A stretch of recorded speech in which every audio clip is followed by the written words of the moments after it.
Last week in the Eagles' win over Montana, wide receiver Cooper Kupp hauled in a career-high 12 catches. The Redbirds' Marshawn Coppridge has 12 straight 100-yard rushing games and is hoping to run his team into the semifinals next week. Illinois State faces Eastern Washington in the quarterfinals of the FCS Championships right now.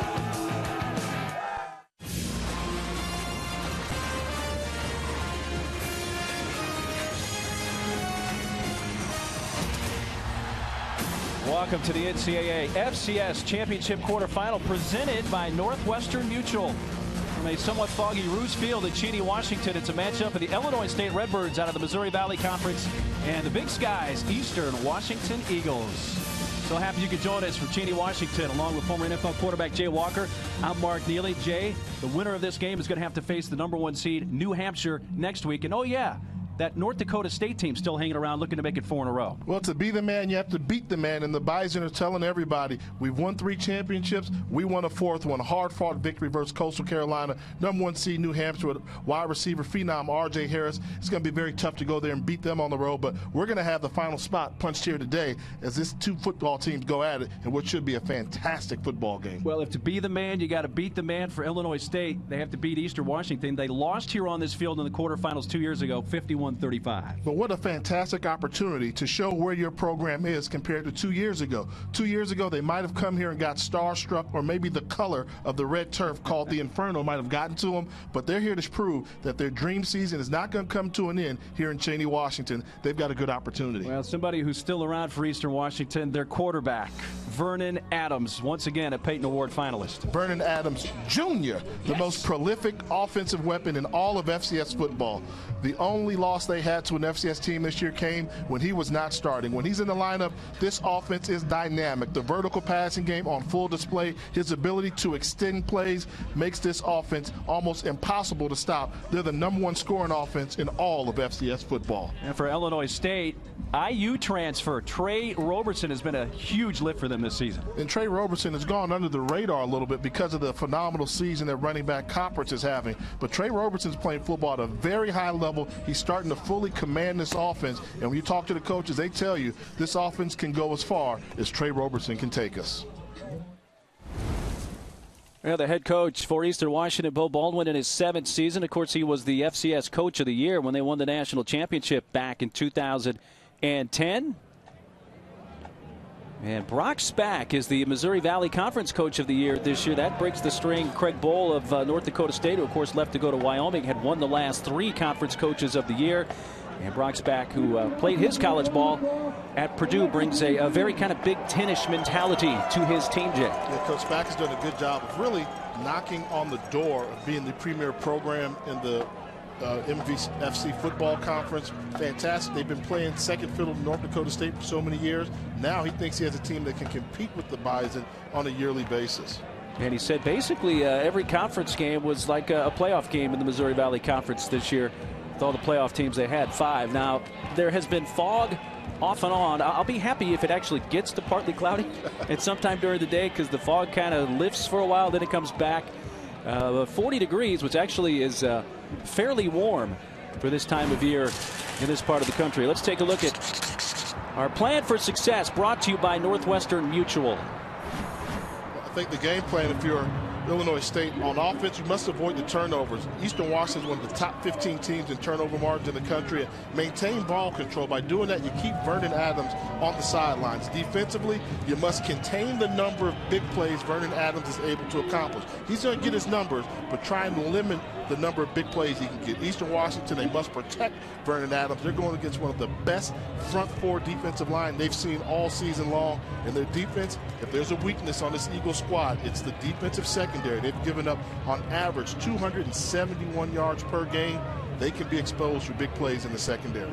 Well, Eastern Washington won the coin toss. They have elected to receive. They are, of course, in the red uniforms, and that's Illinois State in the white. Their senior kicker, Nick Ossaker, with Shaq Hill, redshirt junior out of Stockton, California, back deep.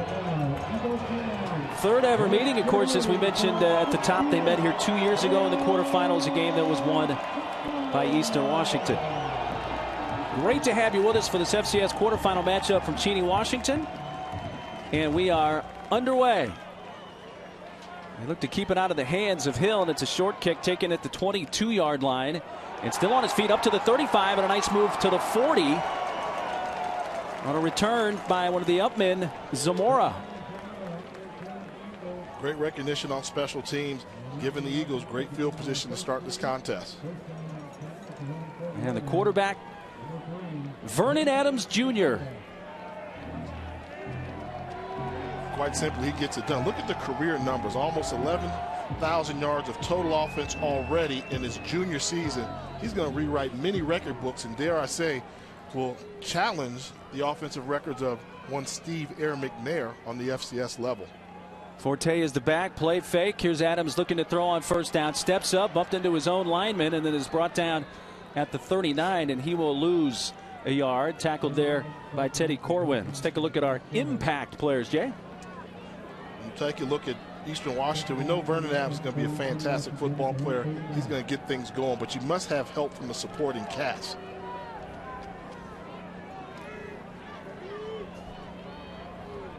So after a loss, it is 2nd down and 11. Adams looks left, throws off the hands of Hill, who may have heard some footsteps as Dante McCoy was in the vicinity covering, and then McCoy and Hill with some words for each other.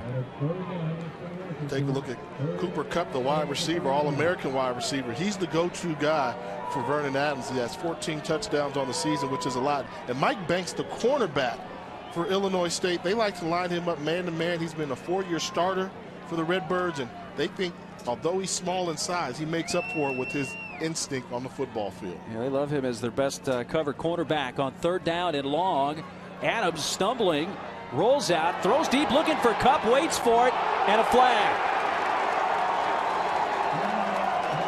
Well, this is what Vernon Adams does well, the ability to extend the play.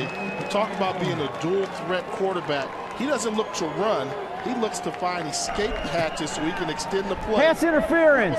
Defense, number 1. 15-yard penalty from the previous spot. Automatic first down. Tim and Allen called for the pass interference. Really, Adams, though, if he puts more zip on that ball, I mean, Kupp had several steps. That could have been a touchdown. He was scrambling there, and the ball didn't get out there far enough. But that tells you, 1, Adams has the ability to extend the play, and 2, Kupp has the ability to get behind the secondary of Illinois State. So the first down of the game comes thanks to penalty, because remember, that was a 3rd and long. And it's a first down at the Illinois State 46. Going to give Forte a chance to run it for the first time. Looking to stretch, and grabbed by the jersey. Pat Meehan with the tackle. And in talking to the coaches, you almost had the feeling that Illinois State was willing to sacrifice the pass coverage in order to make sure that Quincy Forte didn't get off to a good start. They say when they took on the Eagles 2 years ago, the running game really took them by surprise. And I don't think you're going to see that happen this time. They're going to key in on the rushing attack for Eastern Washington. No gain on that last play. 2nd down and 10, and then some movement. Looked like on the right side of that line for Eastern Washington. Offense, number 66. 5-yard penalty, 2nd down. That's the right guard, Thomas Gomez, who moved early.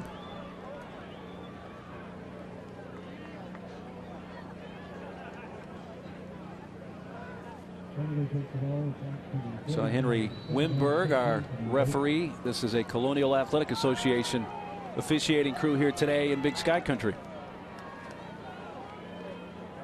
2nd down and 15, ball back in midfield.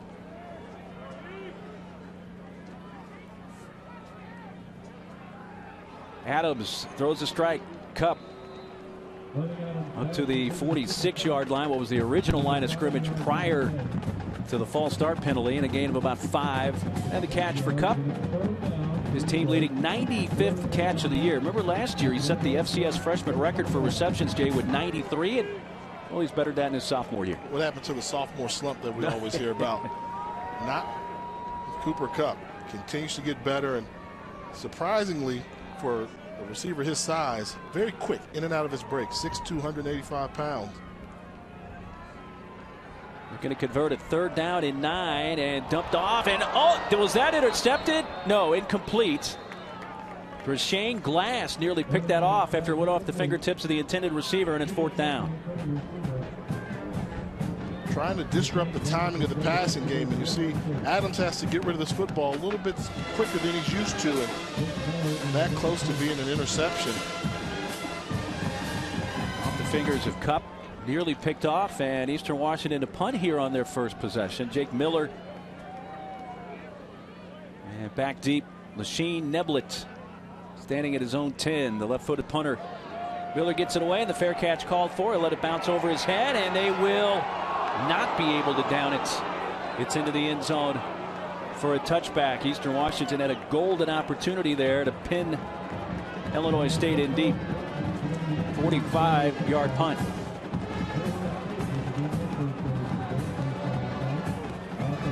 Well, he spent several years at Indiana and decided to transfer down to the FCS level, and what a find he has been for Illinois State. Been fantastic. Had to share time last year at Indiana. Decided to make a move, and there was some thought that he would have to share time here at Illinois State, but he took over the offense quickly and is really playing football at a high level, particularly with the read option combination of he and Coppridge in the backfield. O'Shaughnessy went in motion. Coppridge gets the carry straight ahead. 30, spun down at the 32-yard line. So on the first offensive play of the game for the Redbirds, it's a 12-yard pickup for Marshawn Coppridge. And I was really impressed with Marshawn Coppridge. You see the numbers, which are phenomenal, over 1,800 yards on the year. But for a man of his size, he runs so hard, and yet he has quick feet. Almost able to step out of that tackle, gets his momentum going to the line of scrimmage in a hurry, but still has a shiftiness about him that you don't find in many physical runners. In motion goes Neblett. Keeping this time, Roberson makes a cut on his feet to the 40. Another move, and he has another first down, it looks like, all the way up near the 42-yard line.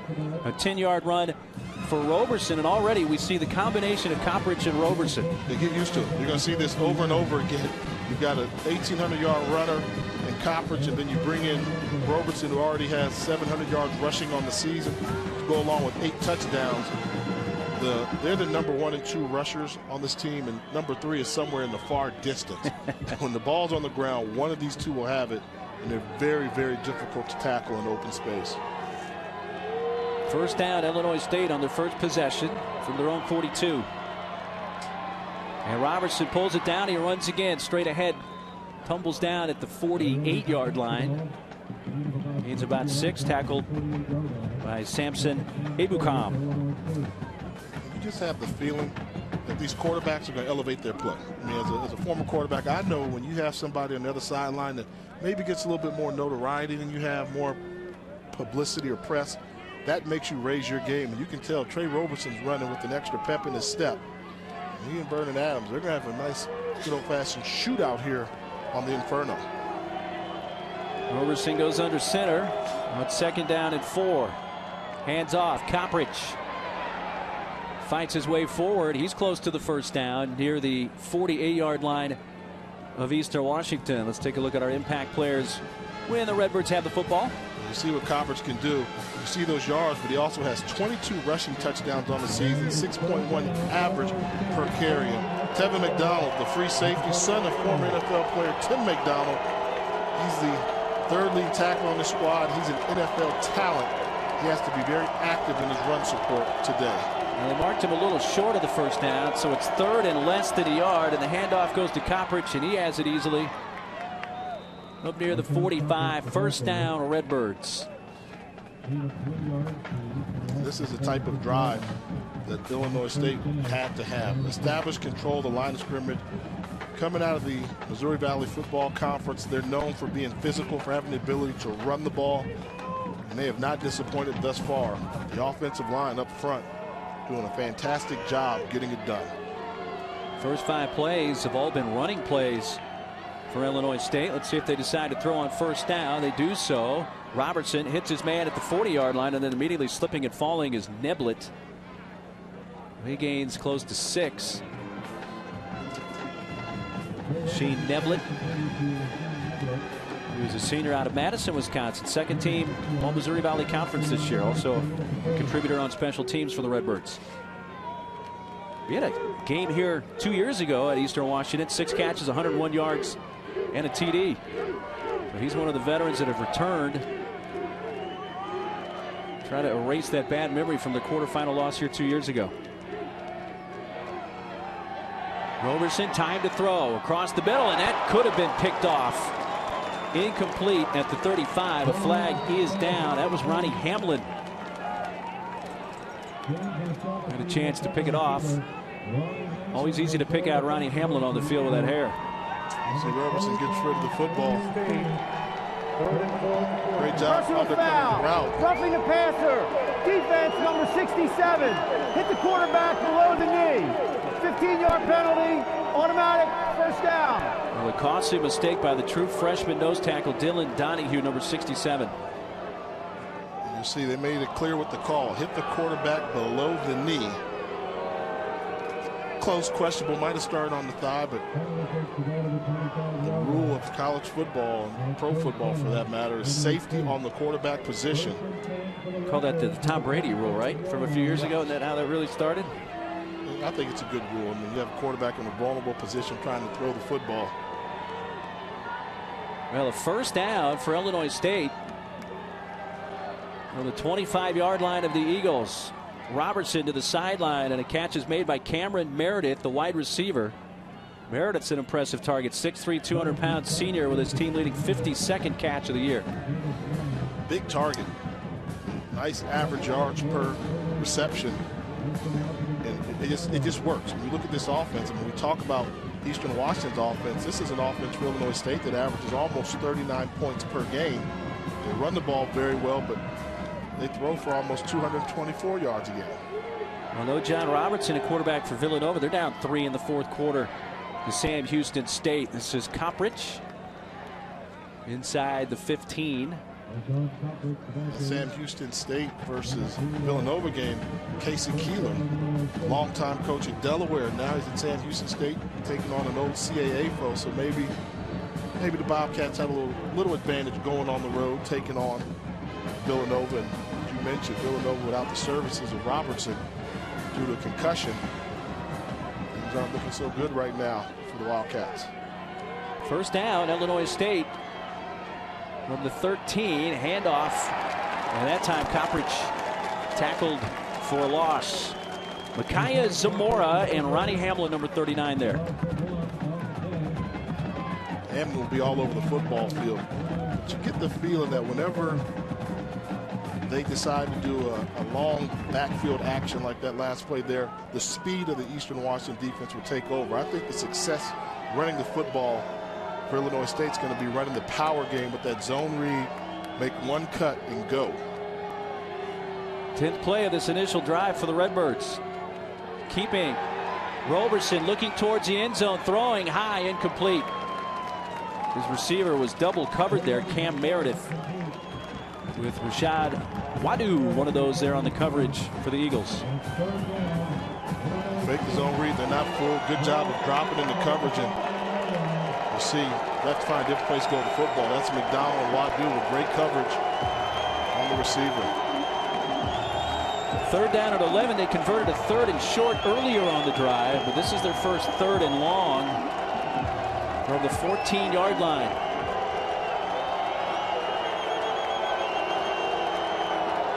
McDonald, the receiver at the top of the screen. In motion was O'Shaughnessy, the tight end.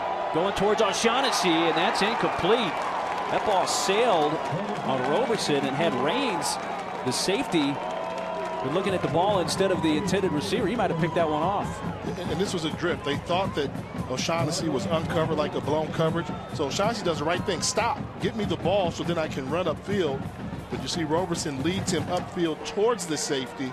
I think that's a mistake on Roberson. O'Shaughnessy did the right thing. Stop, get the ball, make somebody miss. Nick Ossaker out of the hold of Scott Kewen. 31-yard attempt and knocks it through. So Illinois State does pick up points on their first possession with the field goal from senior Nick Ossaker. So each team has had the football once so far. 7:37 to play in the first. 3-0 Redbirds. The NCAA FCS Football Championship is brought to you by Northwestern Mutual. Illinois State using a 12-play drive, 66 yards in just over 5 minutes. The 31-yard field goal for Ossaker.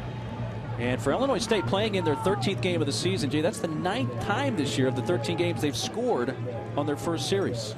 Productive offense. We talked about Eastern Washington's offense. This is not a bad offensive unit. They're in the top 10 in total points, so that lets you know they have the ability to put points on the board. Just wonder, in this football game, if it becomes a shootout, who's going to have more bullets in the gun? Osseker kicking off, Hill deep. Osseker kicked short last time, and he's going to kick short again. Taking it to 26-yard line, up to the 35. Hill has a 90-yard kickoff return for touchdown this year, so I assume that's the reason he's garnering so much respect. That time, Jake Gall, one of the upmen on the return. Brock Spack, who's Redbirds have the lead, and here comes Vernon Adams Jr. By the way, Vernon Adams III was born in June, and they call his young son Cash. Cash with a K, K-A-S-H. Handed off straight ahead, Forte to the 40-yard line. It picks up 5 on first down. You can see how Eastern Washington, they're going to try and force feed the run. The numbers don't dictate that you run the football. Illinois State's keeping 6 men around the box, saying you have to throw it. They still decide to run. Adams going deep in double coverage, tipped incomplete. The intended receiver, Corey Mitchell, who was double covered by Dante McCoy. That's what you have to love about this offense. So often you see horizontal passing games. They utilize the vertical passing game. They're going to take deep shots down the field to try and hit the home run. That's a lost art in today's college football landscape. So Mike Banks also back there on the coverage. He had the primary coverage. 3rd down and 5. Adams 1 of 4 through the air so far, 6 yards. Tries to improve on that. Does what he does so well, extending the play, and a first down strike across midfield. That ball comes loose, and Illinois State says they have it. That Kendrick Bourne, after the catch, coughed it up, and the Redbirds do indeed take over at their own 45. A good job by Adams of extending the play, but a fantastic job punching the ball out by Mike Banks. You're going to see Adams extend the play, and after Bourne makes the catch, great job of punching that ball from behind. So the turnover gives it to Illinois State with excellent field position at their own 45. So an early turnover here with 6:55 to play first quarter from Eastern Washington. Roberson throws on first down. Quick strike out to midfield, and that's Meredith who's out of bounds at the 49 of Eastern Washington. Averaging over 76 yards receiving per game as the senior out of Westchester, Illinois. Guy who's a former quarterback. That's 6'3" size. A good day today. Meredith would go over 1,000 yards receiving. Came in at 907. We'll see how well the Redbirds have done in the first quarter this year. Coppridge bangs around up near the 45, close to another first down. You're seeing the Eagles get penetration on the defensive line, but Coppridge has the ability to run through arm tackles. Even though contact is being made in the backfield, his forward lean is able to pick up positive yards. That last play was a perfect example. They had his number called, but could not bring him down, setting up 3rd and 1. Illinois State 1 of 2 on 3rd down. They converted a 3rd and 1 on their first drive. Did not convert a 3rd and 11 and settled for the 31-yard field goal. 3rd and short here.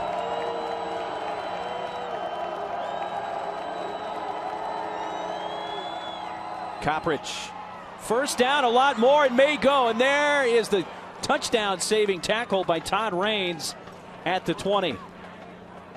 Great job schematically. They brought an extra offensive lineman in on the left side, give you the ball up the middle with a cut lane you over pursue on the right side. Touchdown saving tackle in the secondary by Todd Raines.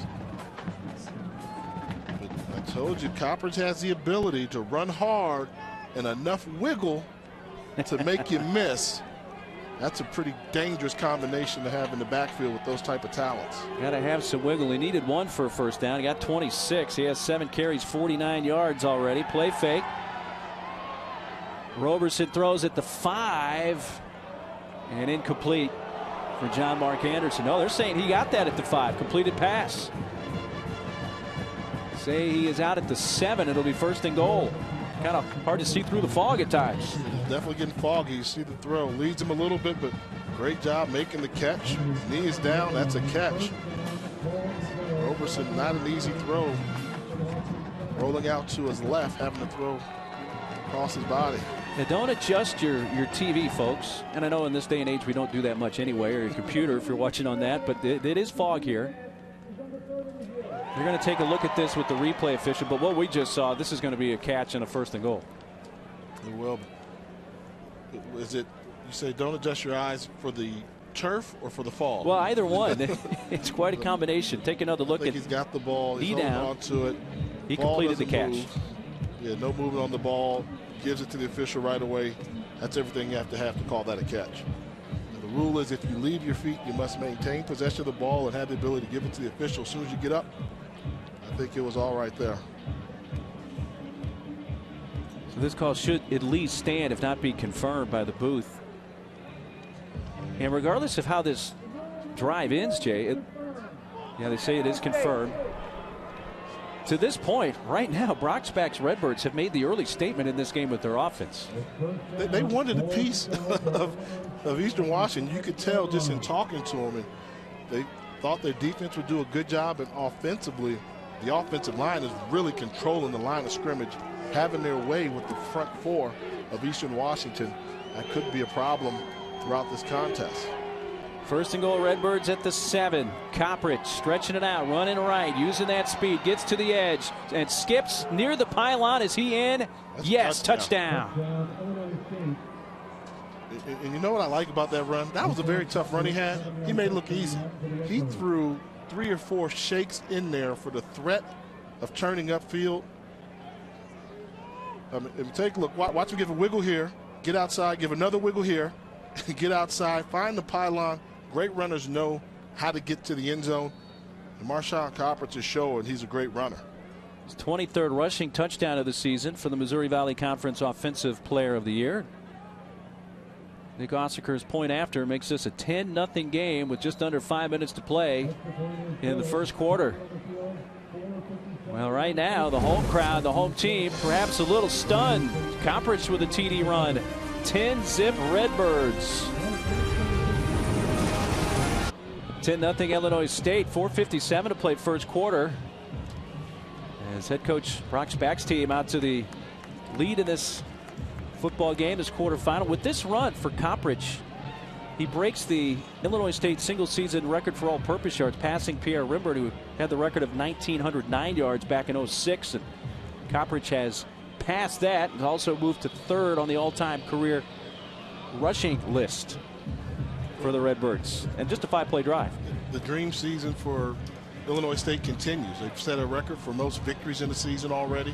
11-1 during the regular season. Now they've got the most total victories in the season, and they want to keep it going. Right now they're off to a good start here in Cheney. Keep it away from Hill, taking it the 20-yard line and advance to the 31-yard line.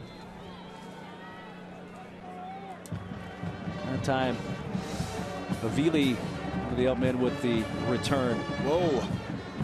Sam Houston State takes out the 6th seed Villanova. Again, Villanova did not have John Robertson, their quarterback, due to concussive symptoms, which kind of came on late. It just sprung up today that the news that he would not start.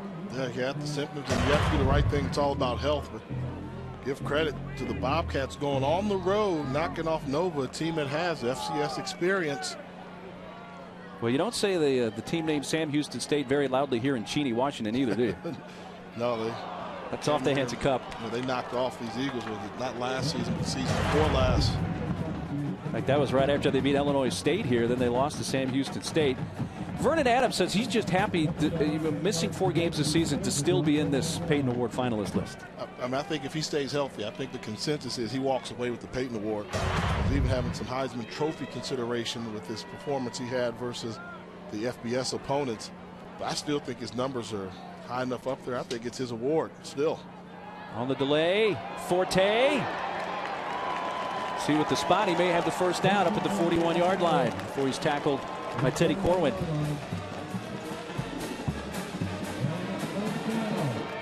Now starting to run the football. A draw trap in there. Good job by Forte. Lowering the shoulder pad level and picking up the first down.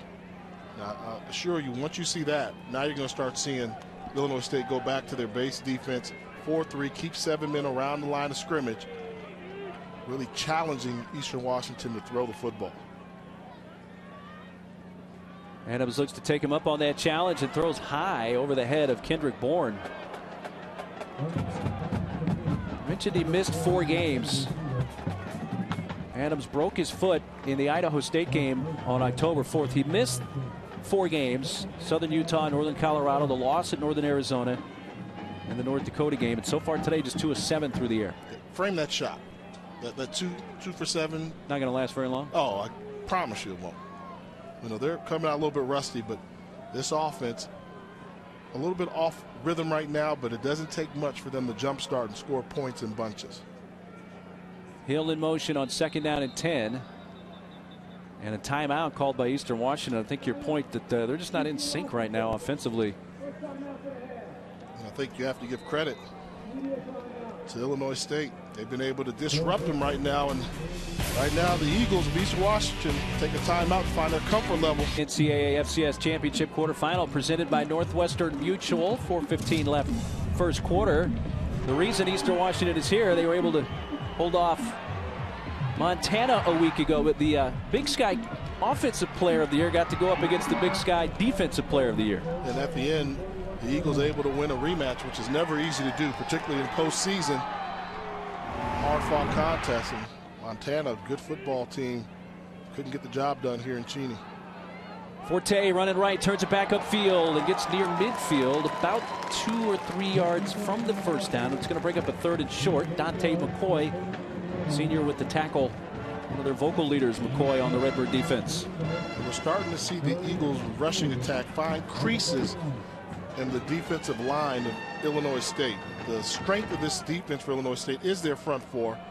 They don't bring a lot of pressure from their linebackers because they said, quite honestly, our front 4 defensive linemen have always found a way to get home during the regular season. No need to change. Eagles 0 of 2 on 3rd down so far. Had converted a 3rd down on their last drive, but then the completed pass to Bourne was fumbled away, going for Cup, and Cup makes the catch. Run out of bounds at the 10. You talk about a perfect pass, perfect placement. Glass had nice coverage, but the catch by Cup, big gain or first down. They make you defend the whole field. You're thinking 3rd and 1, they're going to throw the ball short, pick up the first down. No, they get their best wide receiver on a deep route downfield, and those are those explosive plays we said that Illinois State must limit from Eastern Washington. It picked up 39, and look at this run. Forte not to be denied. No, they're going to call him down. They'll review that. That should be a touchdown.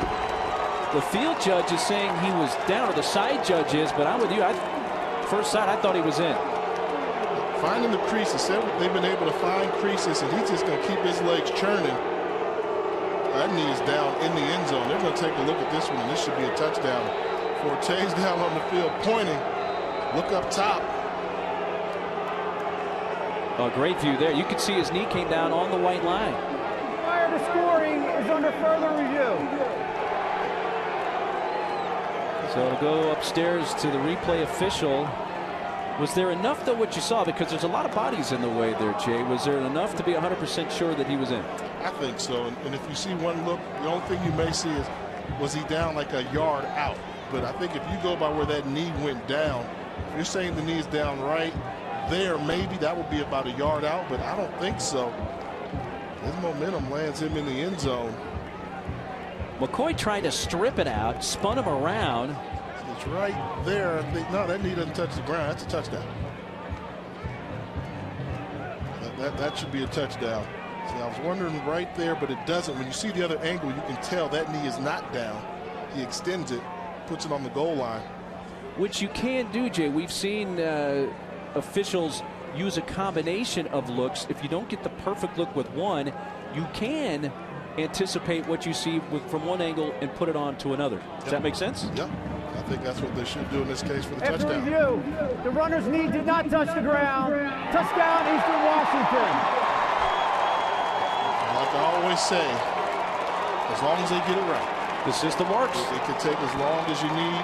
These coaches and players work so hard with the game plan. You just want them to make the right call on the field. If technology helps confirm what you missed, this is right. This is just a good hard run. Quincy Forte keeping his legs turning. And that extra push from the lineman, number 78, Clay DeBoard, gets him in the end zone. 9-yard touchdown run. Forte's 9th rushing touchdown of the season, and the point after for Tyler McNanny is good. And I like the explanation from the referee, Henry Wimberg. He said his knee was not down, so kind of gives everybody an idea what they were looking at, and it's a touchdown for Forte. Yep, it's the right thing, but what about Eastern Washington? Is that typical of them? I mean, 3rd and 1, and this offense they had, they put so much pressure on the defense because of the threat of the long ball. But it's so often when you go on sideline to sideline, you just keep everything in front of you and make a tackle. Well, versus Eastern Washington, they're trying to figure out ways to get wide receivers behind you, kind of like the CFL offense has, where you must defend the whole field. And Bo Baldwin not afraid to take chances. 3rd and 1, going for the deep shot to Cooper Kupp, rewarded with the big play, and Forte caps it off for the touchdown. All of a sudden, the Eagles have cut this lead to 3. Scoring with 3:12 left in the first quarter, so that's now 45 consecutive quarters that they've scored points in. 6-play drive, 69 yards. Took only 42 seconds to the 9-yard touchdown run for Quincy Forte. Taken from the goal line, Tevin Allen, 30, runs by the kicker, 40, out of bounds at the 45. Allen was a 95-yard touchdown kickoff return for touchdown against South Dakota State this year with a nice return. Al's a football player, the senior from Fort Lauderdale, Florida, the starting free safety on defense, but showing his athleticism in the return game. Almost able to run through that tackle for a bigger game, but you have to play offense, defense, and special teams if you want to have success in the FCS playoff. From their own 45, 3:03 left first quarter. Roberson throwing on first down to the sideline and stepping out of bounds at the 48. Rasheen Neblett. Right when you want to start to question some of the play selection, because you can fall in love watching Coppers run the football. Like, just give them the ball on 1st and 2nd down. He'll make good things happen. But offensive coordinator Kurt Beathard, good job realizing he's got a quarterback that has a nice release, and there's a reason why their offense is so balanced, and the threat of a balanced offense really drives defenses crazy.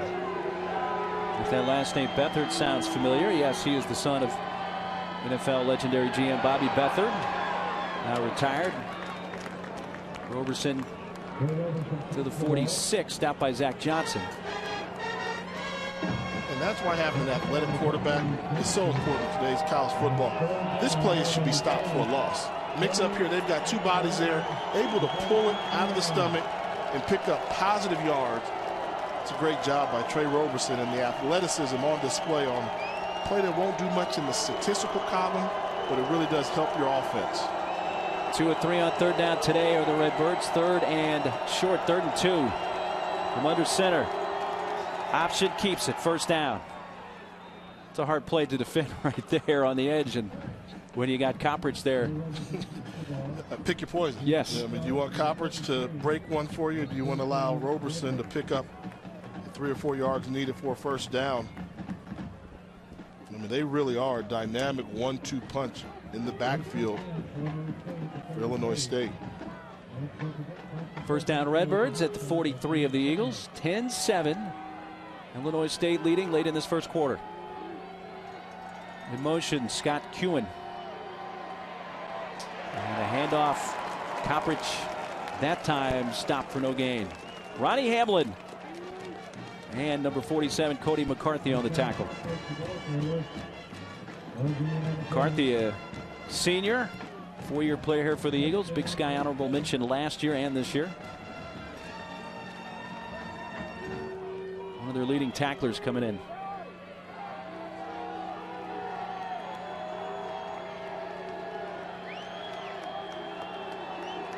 Shaughnessy in motion.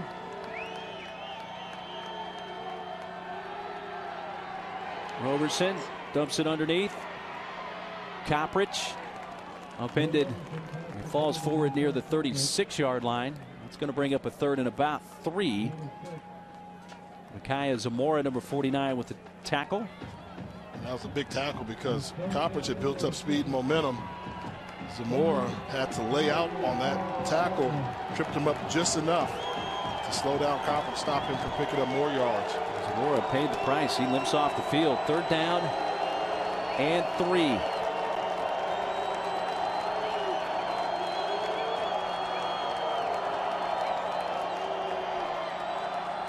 Roberson, 1st down catch at the 30. Cameron Meredith. You know, he came to the near side here and he made that throw, Jay. He released it really before Meredith had made his final cut. He's got a nice quick release and he feels comfortable in the pocket. I think when we talked to all the coaches, they said they were surprised at how good a passer that Roberson was. And when you watch him in the warm-ups and on film, very, very quick release, able to get the ball to his receivers quickly. Takes us to the end of the 1st quarter.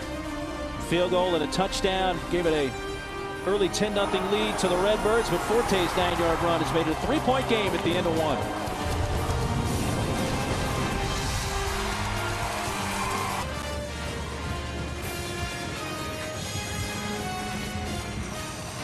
Welcome back to the NCAA FCS Championship Quarterfinal presented by Northwestern Mutual. Into the 2nd quarter from Cheney, Washington. Illinois State leading Eastern Washington 10-7. Illinois State with a 1st down at the 29-yard line of the Eagles. Here's a throw. He has a man open. Complete. John Mark Anderson inside the 5. 1st and goal, Redbirds. Great job on the zipper route. Just 3 verticals splitting. You see John Mark Anderson. He's running right up the hash mark. Good job of finding the zone and sticking the throw in there before the defense can get there. 26-yard gain. 1st and goal from the 3. If you think Trey Roberson's just a runner, then you're missing the point. I mean, he is picking apart this defense with the passing game, going the right place with the football. Take a look at that. What was the key I said for Illinois State? Ball control. 2-1. They're doubling up. Eastern Washington right now. Straight ahead, powering and into the end zone. They give it to the fullback, Brady Tibbetts.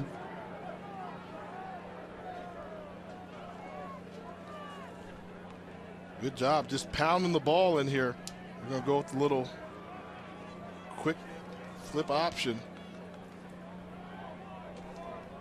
And Tibbetts is in the end zone for the score. His 1st carry of the season gives him his 1st rushing touchdown of the season. So a bit of a surprise. They gave it to Tibbetts. He scores from 3 yards out, and the point after knocked through by Nick Ossaker. A little deception. You have a running back that has, what, 22, now 23 touchdowns on the year, and a quarterback that has 8 touchdowns rushing, and you decide to go fullback. So back to a 10-point lead for Illinois State. Eagles about to get the ball back. Let's take a look at their last drive when they finally found some points, and a lot of it thanks to Quincy Forte. Yeah, Forte found some creases, and this was a big on 3rd and 1. Perfectly thrown ball to Cooper Kupp, and then Forte starting to feel it. Nice hop step, powers into the end zone.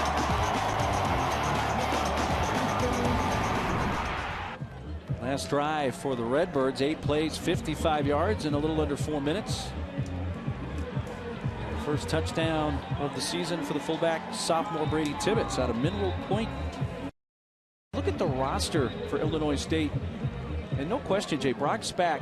You got a lot of Chicago area kids. I mean, it is a upper Midwestern dominated recruiting area. And he said for this program to be successful, they must dominate the Chicago area. He said, I have a formula for that. He was the top recruiter at Purdue University for a number of years. And he said he was able to get Chicago kids to come to Purdue. Why not get them to come to Illinois State? The first 3 times that Osseker's kicked off, they've kicked short to keep it out of the hands of Shaq Hill. So if you're one of the upmen, you got to think, I got a chance to make a return here. And that's going to be the case again. Taken at the 18-yard line. And fumbling, or keeping possession, but stumbling forward to the 35. That's Havili once again. That's the second time he's had a return today. So they are avoiding Shaq Hill at all costs. And gives Eastern pretty good starting field position at the 35. Well, that's a stash. That's, you know, it's Illinois State. I mean, Chicago, that's that Bucky stash. Oh, that's right a blue-collar stash, baby. That's a young Mike Ditka right there. That's a Ditka, that's a Buckus, that's an Illinois stash right there. This year's Missouri Valley Conference Coach of the Year, Brock Spack, who told us, you know, it was like a playoff game every week in the Missouri Valley Conference, and since they sent 5 teams, I think he made a good statement there. An accurate one. We're going to run the jet sweep with Hill, and a whistle stops the play. Full start. Offense, number 82. 5-yard penalty, first down. First time that 5 Missouri Valley Conference teams have reached the playoffs. And I thought one of them was a little iffy. You know, I said it on the selection chart. I wasn't so sure about the resume for Indiana State getting in with 7-5 football team. I know the Missouri Valley is a great conference, but the team loses 4 games in conference and they get a chance to make it to postseason. 3 penalties, 25 yards now for Eastern Washington. And quarterback draw, keeping Adams to the 34. I will say this about the Missouri Valley. They are definitely making their claim where they are becoming the premier conference in FCS football. I think for years it was the CAA conference, but now the Missouri Valley with their physical brand of football, speed on the outside, strong interior linemen, starting to become one of the dominating conferences in FCS football. Adams looking left, throws in that direction, a completed pass. Bourne still stayed in bounds. Slides down at the 46-yard line. First down, Eastern Washington. 18-yard gain. Going back to Kendrick Bourne, giving him an opportunity to make up for the fumble he had earlier. And you see Bourne has some shake there. Good job making Mike Banks miss and able to pick up some extra yards after the catch. Right back to the line. Quick snap. Adams going to take it himself. Nope, still has the option. Was not beyond the line of scrimmage and just flips it out of bounds.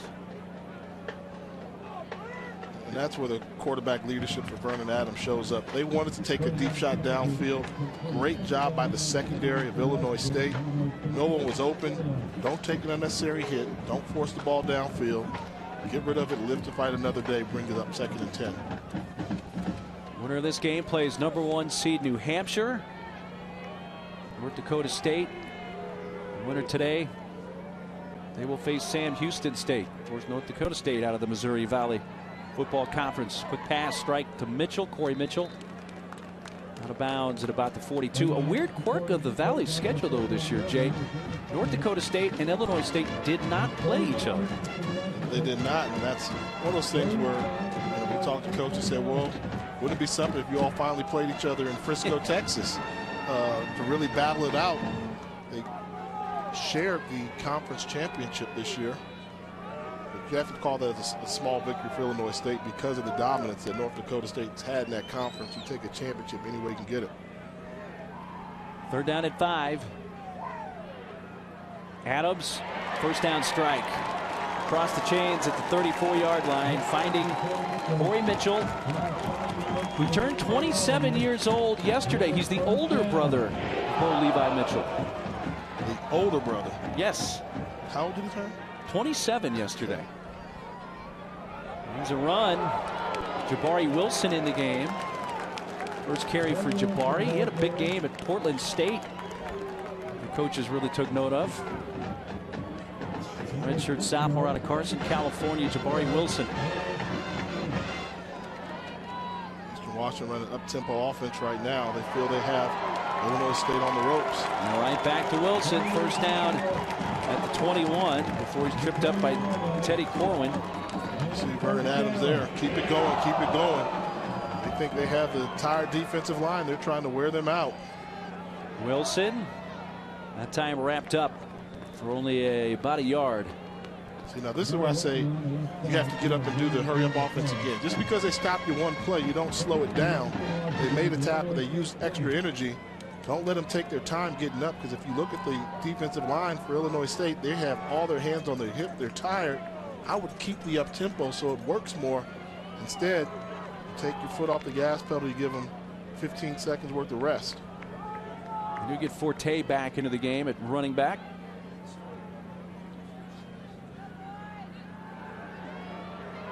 Plenty of time going to the end zone. Back in the end zone, broken up.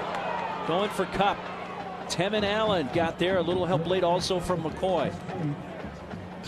That was a fantastic play by Tevin Allen. How does Cooper Kupp manage to get behind the secondary over and over again? And Allen, great recovery, able to get a hand on the football, but you know that they're going to go deep with the football, but yet Kupp finds a way on a continual basis to get behind the secondary. 3rd down and 9. Timeout. Timeout Washington called by the Eagles. Second timeout for the half. So they have just one remaining. So we'll step aside with 11:18 to play in this first half from Cheney, Washington. It's a 10-point lead for Illinois State.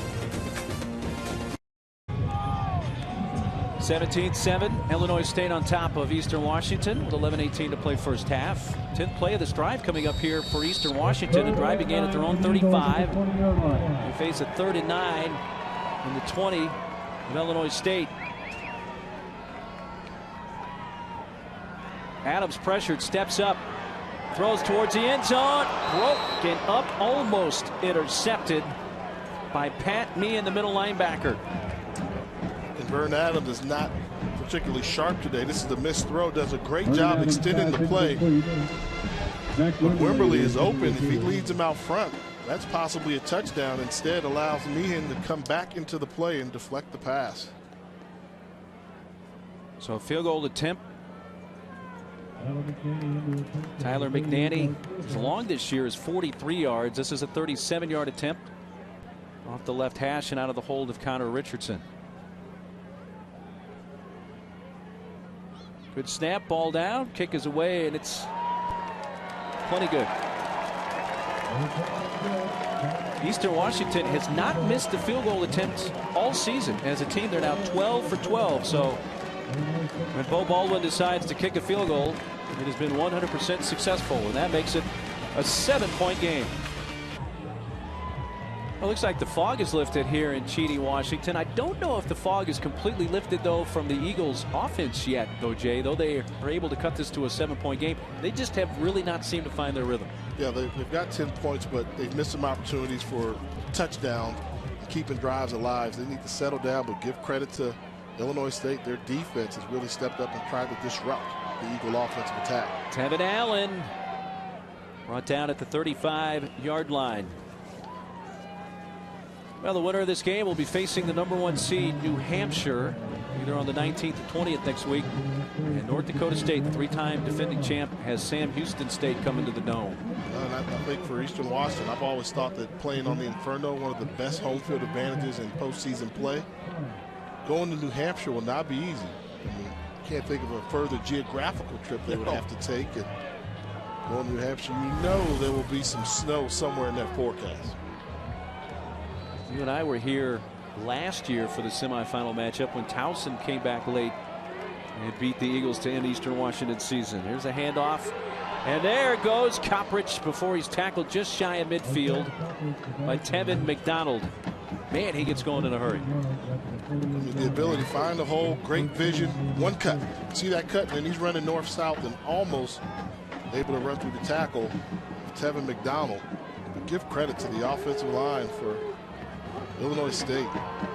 Fantastic job. 14-yard run a moment ago. So he's up to 70 rushing yards. Once again, Coprich pulled down at the 46, 47-yard line of the Eagles.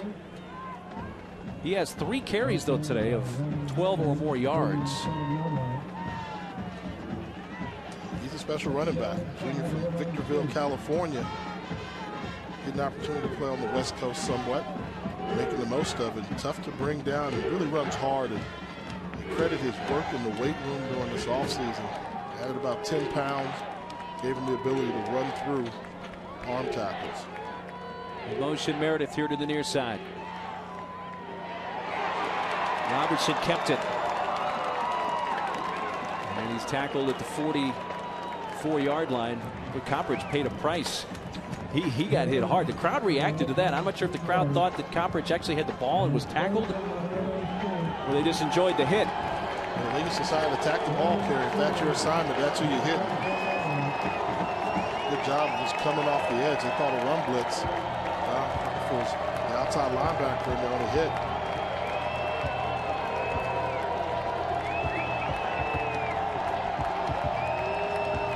Third down to 2. Got to watch the play clock. It's down to 4. They're going to have to use a timeout.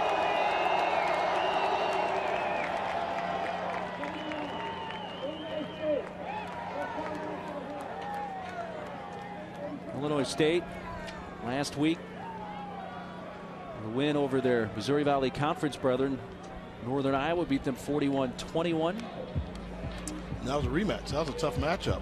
Northern Iowa was out of the same conference as Illinois State, and Northern Iowa beat them during the regular season. Only loss of the year for the Redbirds. And they were able to come back, so that wasn't an easy opening round game for the Redbirds, but give them credit for dominating that football game. Illinois State, located in Normal, Illinois, founded in 1857, an enrollment about 20,000. Now that was their record last year. Actually, their 5th appearance in the FCS playoffs. That's what it is. It's their record in the postseason. We talked about this and see if folks in the truck know. Famous alum from Illinois State. Who would it be? Who would it be? Tell you after this play. I wonder if anybody else has been doing their homework. Third down and 2. Coppridge. I don't think so. Only got about 1. And if he's short, I think you go for it. I mean, you run the ball extremely well. You've got the ball cross midfield. You have to go for it with a running back like Coppridge and a quarterback like Roberson, so athletic. You think on the road, we can't pick up a yard, we're in trouble. Redbirds 4 of 6 on 4th down this year, so 67%. 4th and 1 from under center, Roberson. Keeping. It's going to take off around the edge and have the first down. Down the sideline, out of bounds near the 30. Legs have it. I mean, they were there for the play action. You can see they tried to sneak the fullback out into the flat. He was covered. Becomes a foot race to the outside between Zamora and Roberson. And he's able to get on the edge and pick up the first down and then some. Stepped out at the 28. First down there for Illinois State. Going back to Illinois State, famous alumnus. Well, basketball-wise, you got Doug Collins. Doug Collins. Jersey's retired there. Roberson throwing on first down towards the end zone. Boy, that's going to be dropped at the goal line, but it'll be pass interference as Farmer, his defender, had him by the shirt tail and was not letting go. That was an easy pass interference call. Pass interference. Defense, number 27. Penalty will be half the distance from the previous spot. Automatic first down. Victor Gamboa called for the pass interference. You know, Farmer only has 3 catches this year. They targeted him here. Yeah, what I like is the location of the throw. Rather than pull the tight end to the sideline, watch him throw it more upfield. He recognized the defensive back was underneath, anticipating the throw outside. He led him up the field, therefore giving his receiver an opportunity to make the catch, and 2, putting the defensive back in no man's land, helping get the penalty. Joe Farmer, the tight end, the intended receiver. Farmer for Illinois State is actually a guy from the state of Washington. Snoqualmie, Washington, Mount Si High School. First down from the 13. Coppridge to the edge. Ronnie Hamlin got his arms on him and pulls him down. Boy, Ronnie Hamlin He's a senior now. That trademark long hair. Leading tackler once again.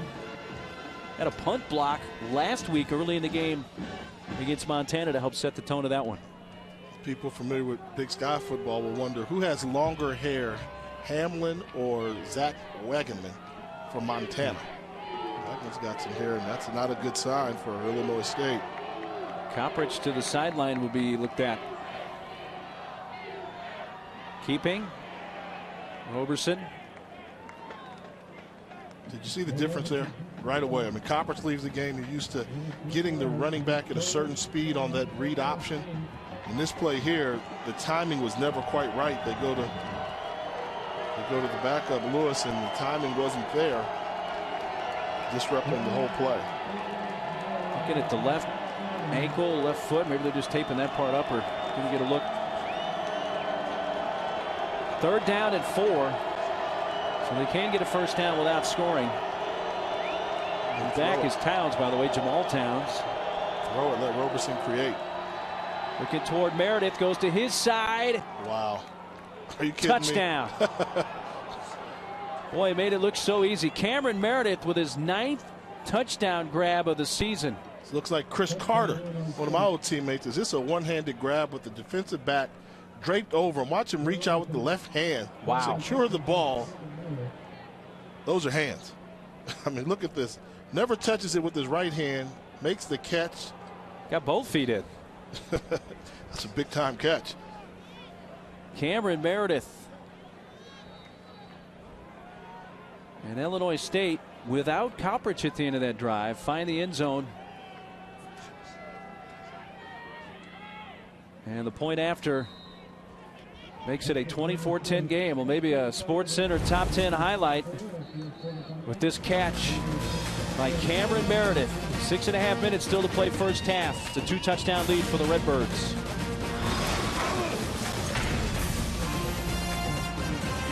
Eight-play drive, 66 yards in 4.5 minutes, and Illinois State has scored on every one of their possessions so far today.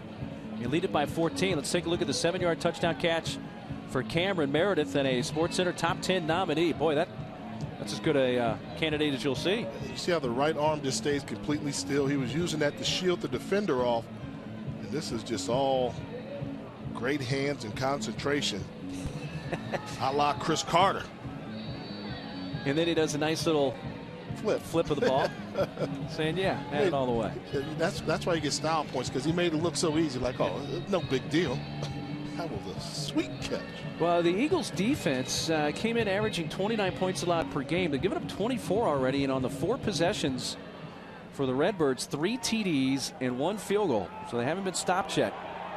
The Hill comes up to take this one at the 19 and advances all the way to the 43. So we finally see him adjust a little bit to those short kickoffs, and Hill does get a chance as he came up to field that one at the 19. I was worried because they kept having the up men field the short kickoffs. That's a recipe for disaster, having them continue to run the football. So I like the adjustments. Sneak Shaq Hill up a little bit closer, and you see what he can do when he gets the football in his hands. Well, no question, Jay, the onus right now on the Eagles offense and Vernon Adams to put together a good drive here.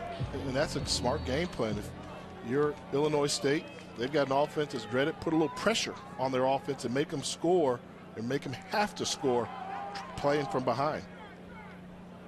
Forte for about 4 to the 46. Stopped by defensive end David Perkins.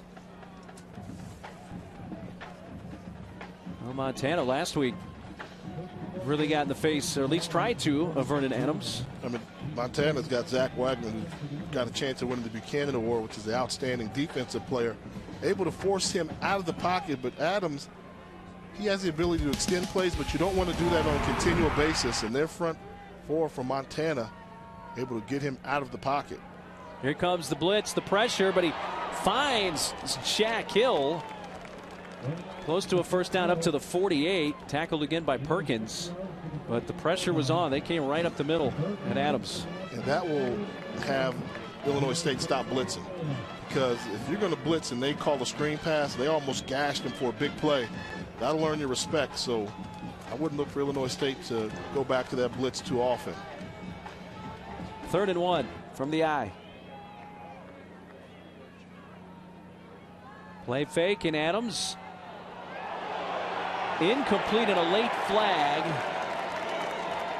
Well, Jake Whitnell, the tight end, was the intended receiver, and Banks was the one covering. And the contact before the ball got there brings out the flag. And I think it's not pass interference. It should be holding. Holding, okay. Because the ball wasn't necessarily pass catchable. Interference. Defense, number 24. Ball will be placed at the spot of the foul. Automatic first down.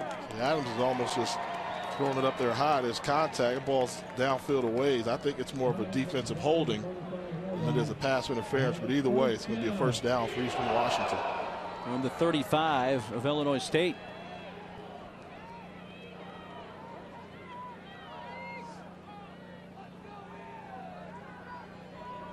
Adams pump fakes. Now he's got his man wide open into the end zone, waiting on it. Touchdown.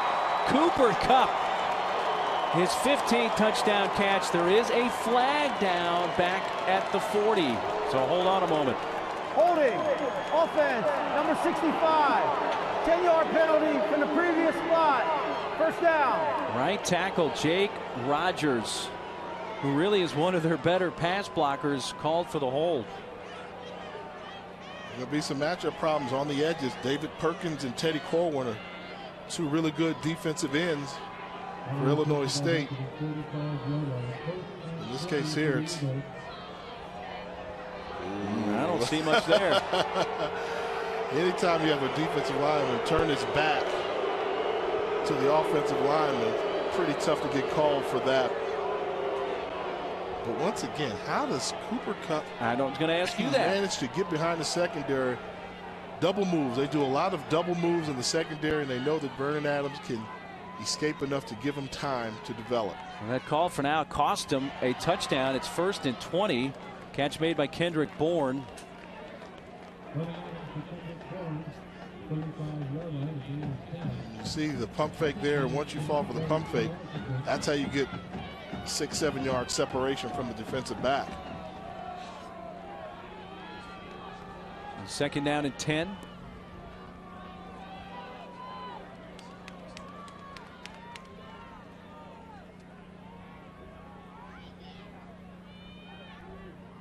Quick throw to Kupp here on the sideline.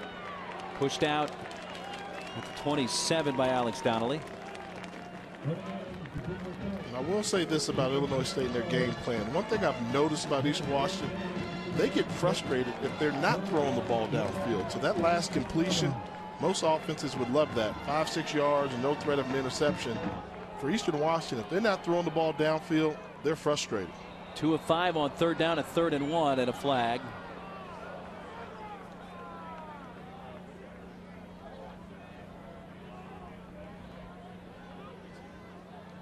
See if a 3rd and 1 turns into a 3rd and 6 or a first down here.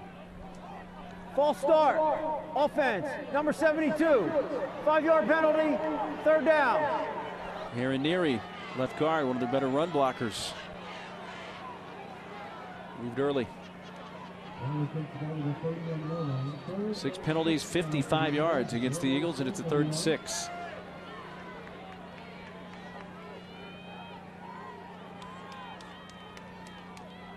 They bunch 3 receivers at the top. Handed off though, and Forte stopped short at the 27-yard line. Dante McCoy. When they decide to call that play, they'll let you know it's 4-down territory for them. If you're going to call the run play and not put it in Vernon Adams' hands on 3rd down, you must be thinking ahead of time that you're going to go for it on 4th down. 18 of 28 on 4th down this year, 64%. This will be the first 4th down attempt for them today. Don't be surprised if Eastern Washington decides to go up top. This is a very aggressive offense. Adams, short pass. Kupp caught it. It will have the first down. Well, I don't think that's how you exactly draw it up, but it is going to move the chains for Eastern Washington. Wow, great concentration. This is a run-pass option all the way. He's going to run it. Defender comes up, tips the ball, and Kupp does a great job coming back, readjusting, and making the grab. Alex Donnelly was the one who tipped it for Illinois State, but Kupp with the concentration, and I think they're going to Call a timeout here. Illinois State. Illinois State. They use their first. Second timeout for the half. 30-second timeout. So they're going to have one left, that being their second with 3:04 remaining in this first half. Good look there at Bo Baldwin about the job that he's done here at Eastern Washington. And I know the fans here will be happy to know he is not going to Montana. There was some speculation out there that he would go to Montana, and he was pretty clear saying he's not leaving Eastern to go to another FCS program. Well, the 2014 NCAA Division I Football Championship continues next weekend with semifinal action on December 19th and 20th. Both games will be on the Watch ESPN app. For more information, go to NCAA.com, the official online home for all 89 NCAA championships. And you see Coach Brock's back on the other sideline. He said he's not leaving to go to a Big Ten school yet. I was reading some things. He said he wouldn't leave now, but he said Big Ten, that's the home where he's from. He said he thinks the people would understand if that opportunity were to arise, but he's doing a great job in the program. Forte to the 20, picks up about 3. But Paul Chryst coming back to Wisconsin after Anderson left after just a couple of years. You can always go home, right? Yeah. Second down at 7. Important drive here for the Eagles with time winding down in this first half. Down by 2 touchdowns.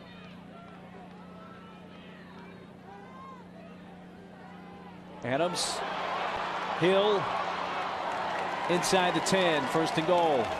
Tackled by Teddy Corwin. 11-yard gain.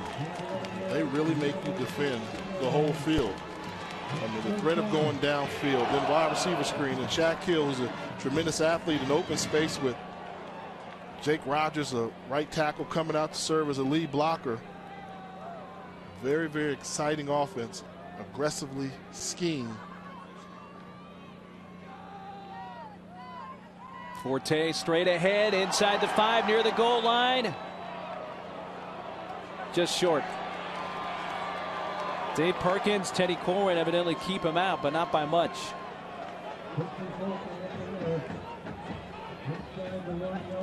Yeah, they're finding those creases on the inside. Great job by Jace Budarak, the center, number 59, sealing the middle of the field. And I think in this case, he is just a little bit short this time.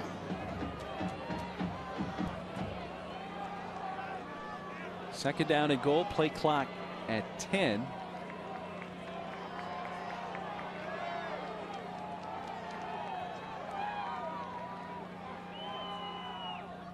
Give again, Forte, but that's bottled up. I say that, but with some extra effort, nearly got in again. Braden Prate, defensive tackle with the stop. Here's Mike Banks again. Good second effort by Forte. Seems as if he's going to be stopped maybe a yard or 2 short. Watch the spin. So he's 2 yards short, but watch the spin. Not able to finish off the tackle, and he almost gets that ball to the end zone. 11th play of the drive. Remember, a holding call kept a touchdown pass off the board on this drive. Go power with the fullback. Hand it off. Jabari Wilson into the end zone. Touchdown, Eagles.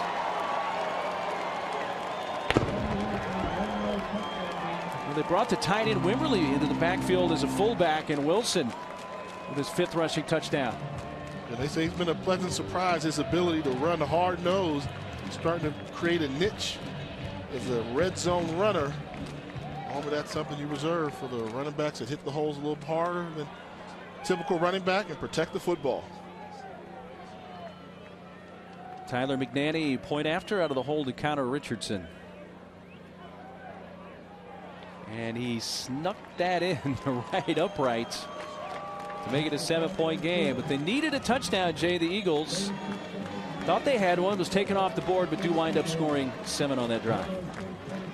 And that's what a good team's going to do.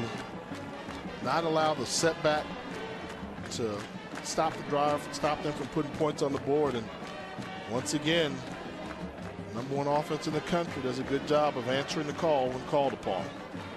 Well, coming up at the half, the end of an era. We'll tell you more about that. Also, the FCS bracket update. After this game ends, there'll just be 4 teams remaining in the FCS playoff race, and highlights and stats from the first half here in Cheney. 11-play drive for the Eagles, 57 yards, just under 6 minutes. And a 1-yard touchdown run for Wilson capped it off. How'd the Bison do in the playoffs this year? Talking about North Dakota State? No, my Bison, man. Oh, Howard? University. I tried to sneak it by it. I don't think they were in the FCS postseason this year. It's been a while. Short taken by the up man at the 25. It's Patrick Doherty, who's a defensive end, getting a chance to return a kickoff, but only 32 seconds left in this first half. Interesting to see if Coppers comes out for this series, or they're going to take him into the locker room and get him ready. We know he left that last drive with his ankle, looked like it's being taped up. No Coppridge. It's Jamal Towns who comes out. You have a 7-point lead. This is the postseason. You're on the road. Do not get aggressive with the play calling here. Roberson throws a little behind the intended receiver at the 47-yard line. Cam Meredith. Very surprised that they're coming out throwing the football. I know they have tremendous confidence in Roberson, but so many bad things can go wrong. Pressure on the quarterback, a strip ball on a sack, a tip ball for an interception. I think you enjoy being on the road going into halftime up by 7. But the question for Illinois State when we get to the second half is going to be the availability of Marshawn Coppridge. Will he come back? It looked like he was having his left leg looked at. This is Towns who gets the carry to the 38, tackled by Hamlin. And they can just let it run down here if they so choose. I think they realize the situation where they are. Great first half of football. Anytime you go into halftime leading, it's a good first half. Here's Coppridge, number 25, on his own heading towards the locker room. So we'll see if he's able to come back. He looks hobbled. Yes, he did not look good running off the field there. Illinois State had as large as a 14-point lead, and they lead it by 7 here at the intermission. Coppridge had 79 rushing yards in that first half. Will he be back for the second half? 24-17 at the intermission.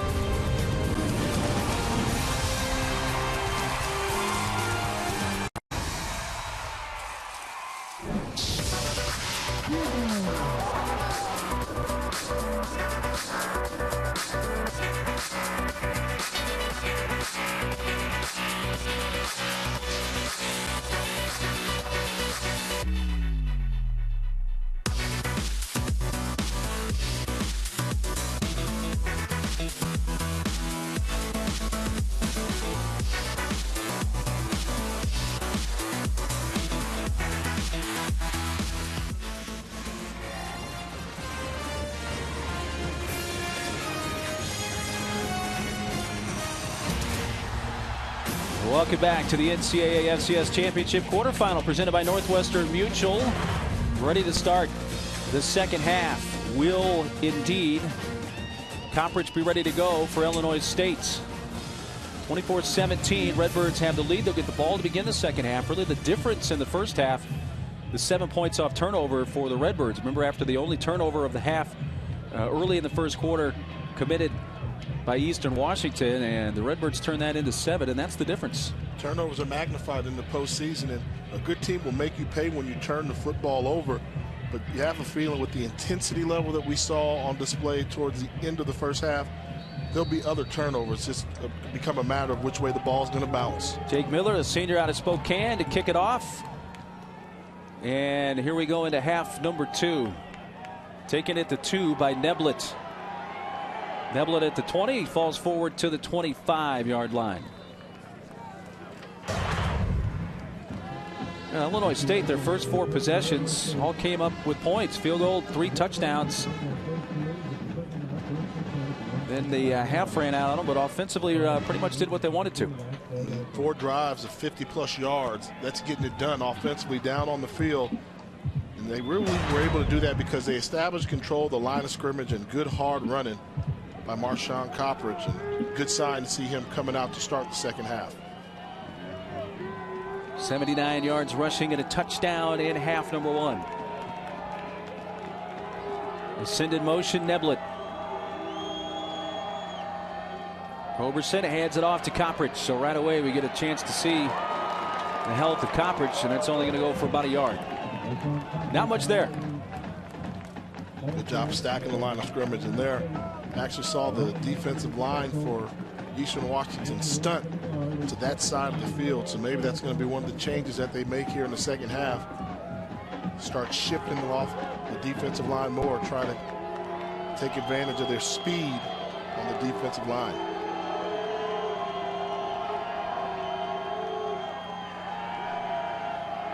Roberson across the middle, a strike to the 30-yard line, and advancing for the first down all the way up to the 39 is James O'Shaughnessy, the tight end. They finally get him in the mix. He was their 3rd leading catcher this year with 23 grabs. There's number 24 and a 13-yard pickup. The big target, 6'4", 245 pounds. The senior has nice hands, averages 19 yards per catch, so it's a good thing to get him involved in their offense. In the game here 2 years ago, O'Shaughnessy had 3 catches for 63 yards in their quarterfinal loss. Coppridge finds a hole to midfield where he's met there. And with the spot, should have the first down. Tackled by Todd Raines. He doesn't seem like the same Coppridge we saw in the first half. Look at him. He's running by vision, not really able to explode and running from contact. Something just not quite right in his running style here in the second half. Maybe it'll loosen up for him, but doesn't seem like he has the ability to cut and change directions like he did when he started this football game. I'm going to use your term, partner. I don't see the wiggle, at least the good wiggle. Yeah, the wiggle's not there, which made him special in the first half. Roberson goes to the far side, and the catch at the 43-yard line by Meredith. And with the lunge forward, he's going to be close to the first down. Stopped by McCarthy and Rashad Wadu. Did you see the hands? I mean, these are good hands. Watch Meredith snatch this ball off the ground. He's catching everything with his hands. Ball was thrown low. He's going down to get it with his hands, not trying to body it. We saw the fantastic catch in the first half, and I've seen enough to say he just has a nice set of mitts. Guy who was a former quarterback. That is Wadu, quarterback for Eastern Washington, who's being attended to. So while they attend to Wadu, will step aside with 13:11 to play in this third quarter. Rashad Wadu being helped off the field. He took some friendly fire from linebacker Cody McCarthy. His own guy really got him here at the end. He's wrapping up McCarthy, or I should say wrapping up Meredith, and then here comes McCarthy. And I think that was the issue for Wadu. Yeah, helmet on helmet collision. Wadu appears to be a concussion. Let's hope it's not the case, but he has a brother who's playing at UCLA. You know the family. Played with what, an uncle? Wadu went to Fairfax High School, part of the Loke Squad. A strike to the 35-yard line and a first down for James O'Shaughnessy. So they go back to the tight end after he did not have a catch in the first half. He has 2 on this drive. That goes for 11 yards. Think about it. What do we say? We saw the graphic. 4 drives, 55-plus yards. Not only these yards, but this is taking time off the clock. And they're continuing to put Eastern Washington's offense in a position where they must score in order to stay in the football game. Ball control, the key for Illinois State. Coppridge for a couple up to the 27-yard line. He is not the same runner we saw in the first half. Gutsy performance, but you can tell he's out there on a leg and a half or maybe a bad ankle. And I think this is the case where you start relying more on Roberson. They say the offense goes as far as Roberson takes them. Well, keep your season alive. You're going to need Trey Roberson, your quarterback, the transfer from Indiana, to make some good decisions with the football.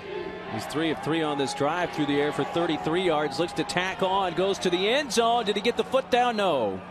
That's Meredith. Well, you throw it in Meredith's direction, he's going to catch it, but he drifted just out of bounds. He had a step or so on the cornerback, Jake Hoffman. Yeah, tough throw here. This is a post corner thrown from the far left hash. You've got to get it there in a hurry. Knows he had one-on-one coverage. Meredith just outside. Good call by the official. Trey thought he had it. Instead, it's a 3rd down now, a 3rd and 7 from the 27 of Eastern Washington on this, the first possession of the second half. Here comes the blitz. He dumps off the screen pass. Coppridge to the edge, turns upfield, out of bounds, shy of the first down by about a yard. Run out by Micaiah Zamora. Good job by Zamora running him out, keeping him just a yard short, and that's a difference. First half he picks that up and then some, but out there with just a gutsy performance right now from Coppridge. Looks like they're going for it here, Jay. Not surprised though, or are you surprised? Get a yard. When you're a team that runs the football as effectively as they do, and they've got an offensive line that's done a pretty good job on the line of scrimmage, you go for it. They converted a 4th down earlier. Give it to Coppridge, and he has it and more. 15, 10, 5, and into the end zone. There's the first half. Marshawn Coppridge.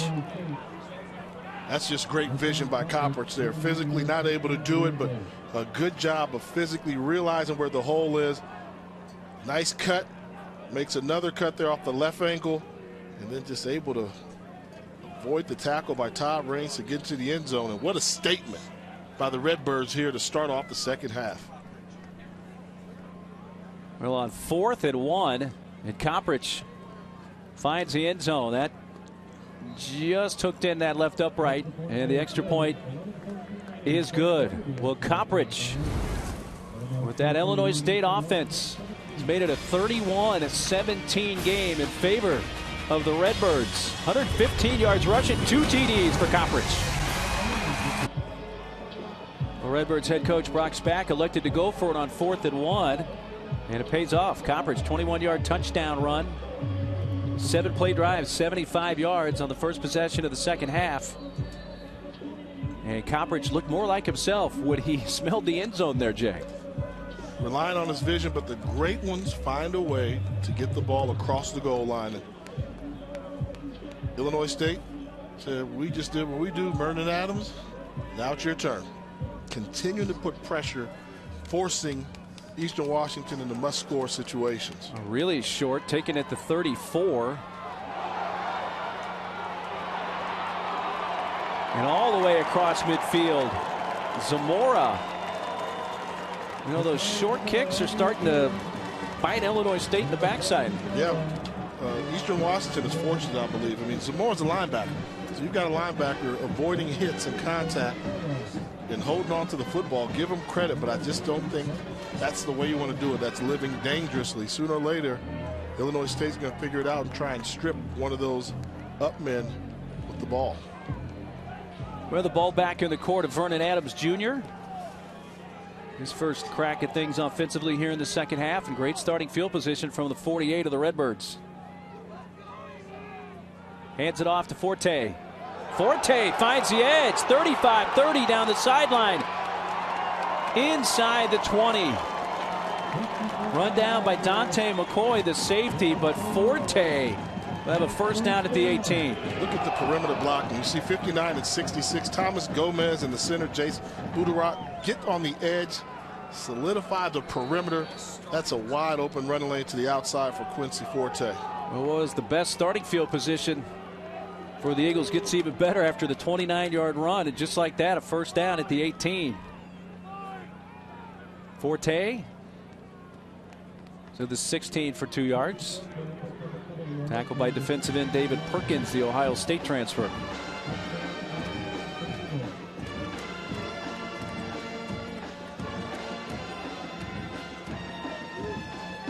Well, let's not forget about Quincy Forte, huh?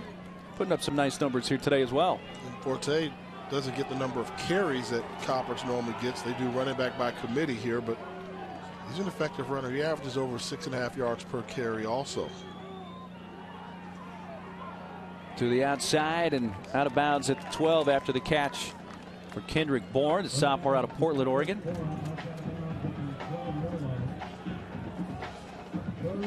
Third down here, a 3rd and about 4.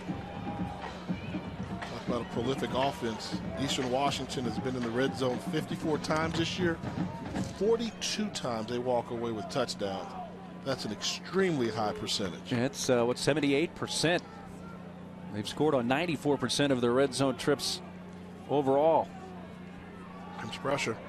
And Adams sacked back at the 19-yard line by Pat Meehan. 3rd sack of the year for the junior from Frankfort, Illinois.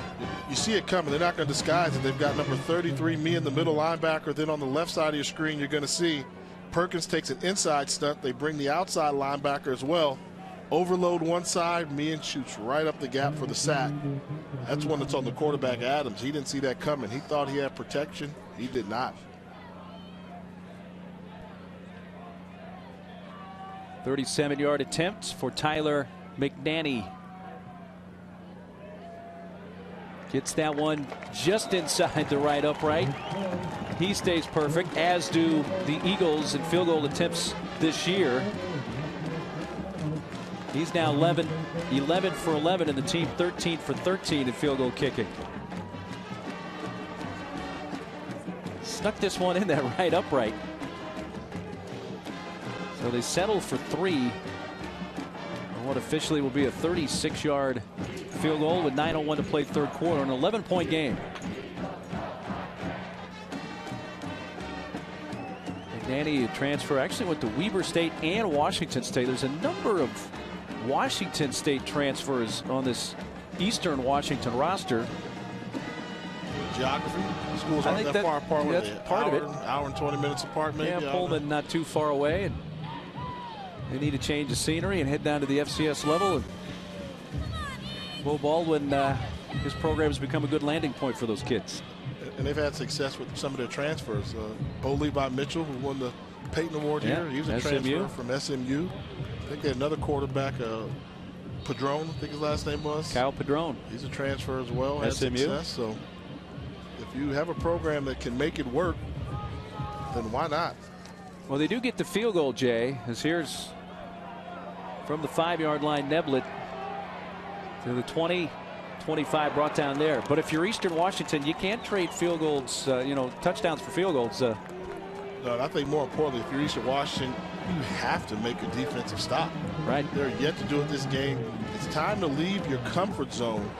They don't like to bring a lot of pressure.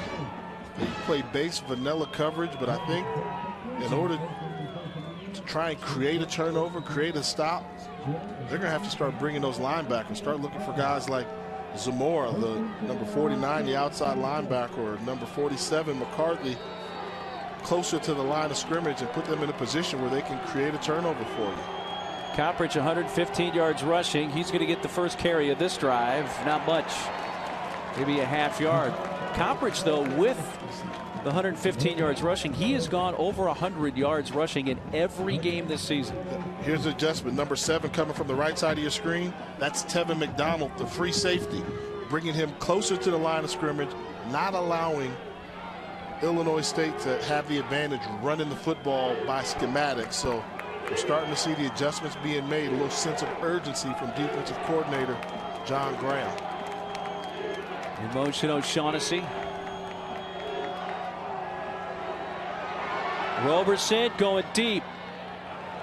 And he overthrew badly the intended receiver Neblett. May also have been going for John Mark Anderson. If it was him, he really overthrew him. But took a pretty good pop delivering this football. A little confusing. It looks a little bit not in the base coverage. Great job of pursuit by Dylan Zillistra. That's what you have to do. Get to the quarterback, make him feel it. 3rd and 10. Eastern Washington's defense trying to stop Illinois State really for the first time, with the exception of the final drive of the half.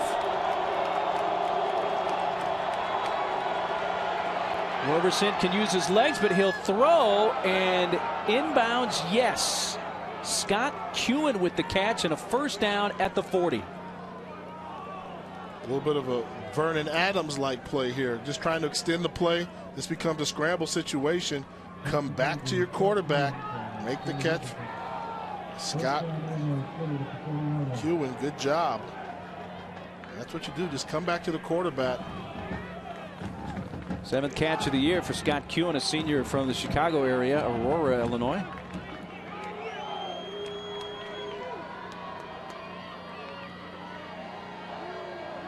Roberson hands it off this time to Towns. Towns for a couple off the left side to the 42. Tackle made by number 4, Todd Raines, the strong safety. They're bringing the safeties up close to the line of scrimmage in obvious run situations. So the rushing yards are going to be tough to come by. And like I mentioned earlier, I believe Trey Roberson's going to have to make some decisions throwing the football as well as in the running game when the call is on number.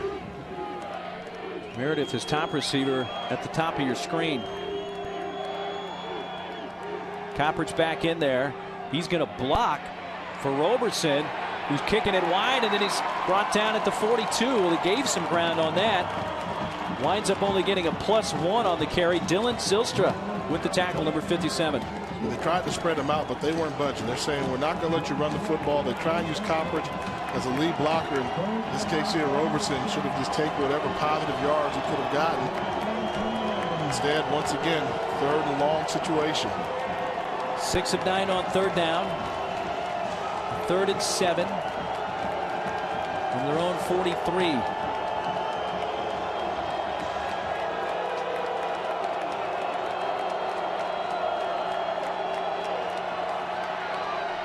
Roberson finds his man. Meredith first down to the 45 of Eastern Washington. Tackled by Raines, but again, there's Meredith with another big catch at 12. Double slant combination. You want to hit the second guy, that's the clear out route. Good job by number 6, John Mark Anderson. Running into coverage, call that slot receiver run to be covered. You want 2 defenders to guard you, one-on-one on the outside. Their best receiver, Meredith, versus a cornerback playing inside, outside technique. That's like stealing. That throw and catch is something they do easily. 6 catches for 50 yards now for Cameron Meredith. Copperidge straight ahead for 1.5 yards or so. Well, I tell you, Cameron Meredith, I know this was the Roberson Copperidge show coming in, and I expected them to play well, and they have, but Cameron Meredith's the guy that's really stuck out for me. I mean, what hands. He's got everything thrown his direction. We've seen him with the one-handed grab. We've seen him go down and catch a ball. We've seen him run nice routes. At 6'3", 200 pounds, he's got a nice frame and a nice set of hands.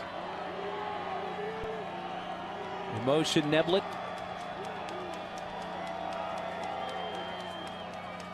Give Copperidge. Gets through the crease. May go inside the 15. Gang tackled at the 6. Jake Hoffman and Victor Gamboa eventually able to catch him, but it'll be 1st and goal. How did he see this hole? Not much there, but great patience. The hop step, let the hole develop. He knows his offensive line is going to finish off the blocks, and he explodes through. Great vision on display by Marshawn Copperidge. 36-yard gain. He goes to the sideline to get a little breather. 1st and goal from the 7 for the Redbirds.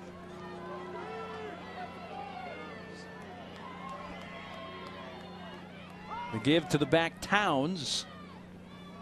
Inside the 5. A little late pushing away from the ball, and there's a Eastern Washington player down. It's Victor Gamboa, the cornerback. We saw Rashad Wadu leave the game earlier, so this may be a situation where Eastern Washington has 2 backup cornerbacks on the field. And Gamboa, one of the starters, looking better as he trots off the field under his own power, but has to come out for at least a play as the officials stop the clock. Gamboa's been a great find for them, freshman from Tacoma, Washington. So Gamboa goes out. They bring in Jake Hoffman, another freshman, this one from Spokane, Washington, number 17. Second and goal from the 2.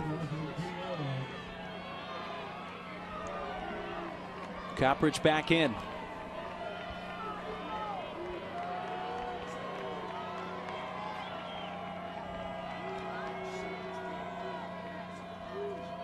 Roberson hands off to Coppridge, and he is into the end zone. Touchdown, Illinois State.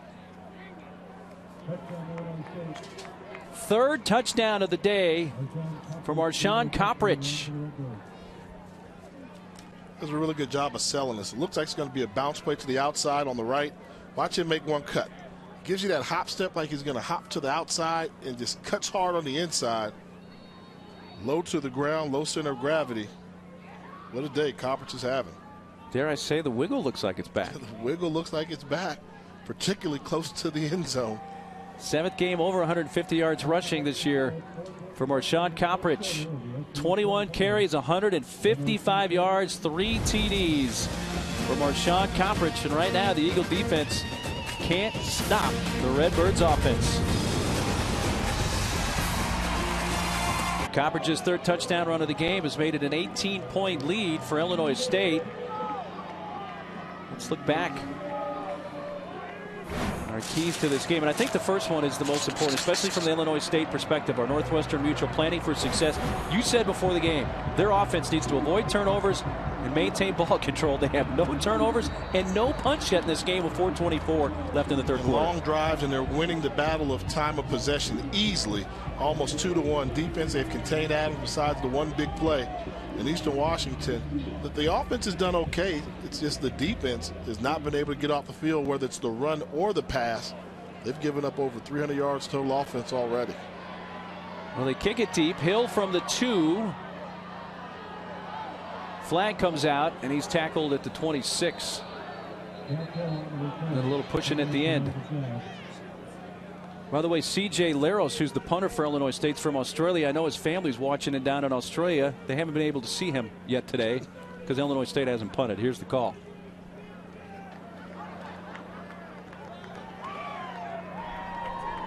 Holding on the receiving team, number 31. 10-yard penalty from the end of the run. First down, Illinois State. Washington, Eastern Washington. Yeah, we got you.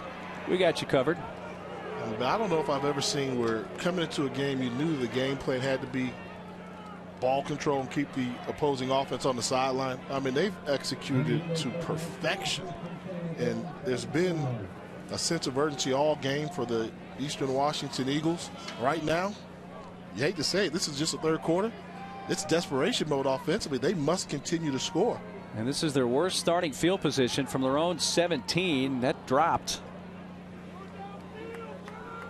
I think Cup, well, they're going to say he caught that. It must have been an optical illusion.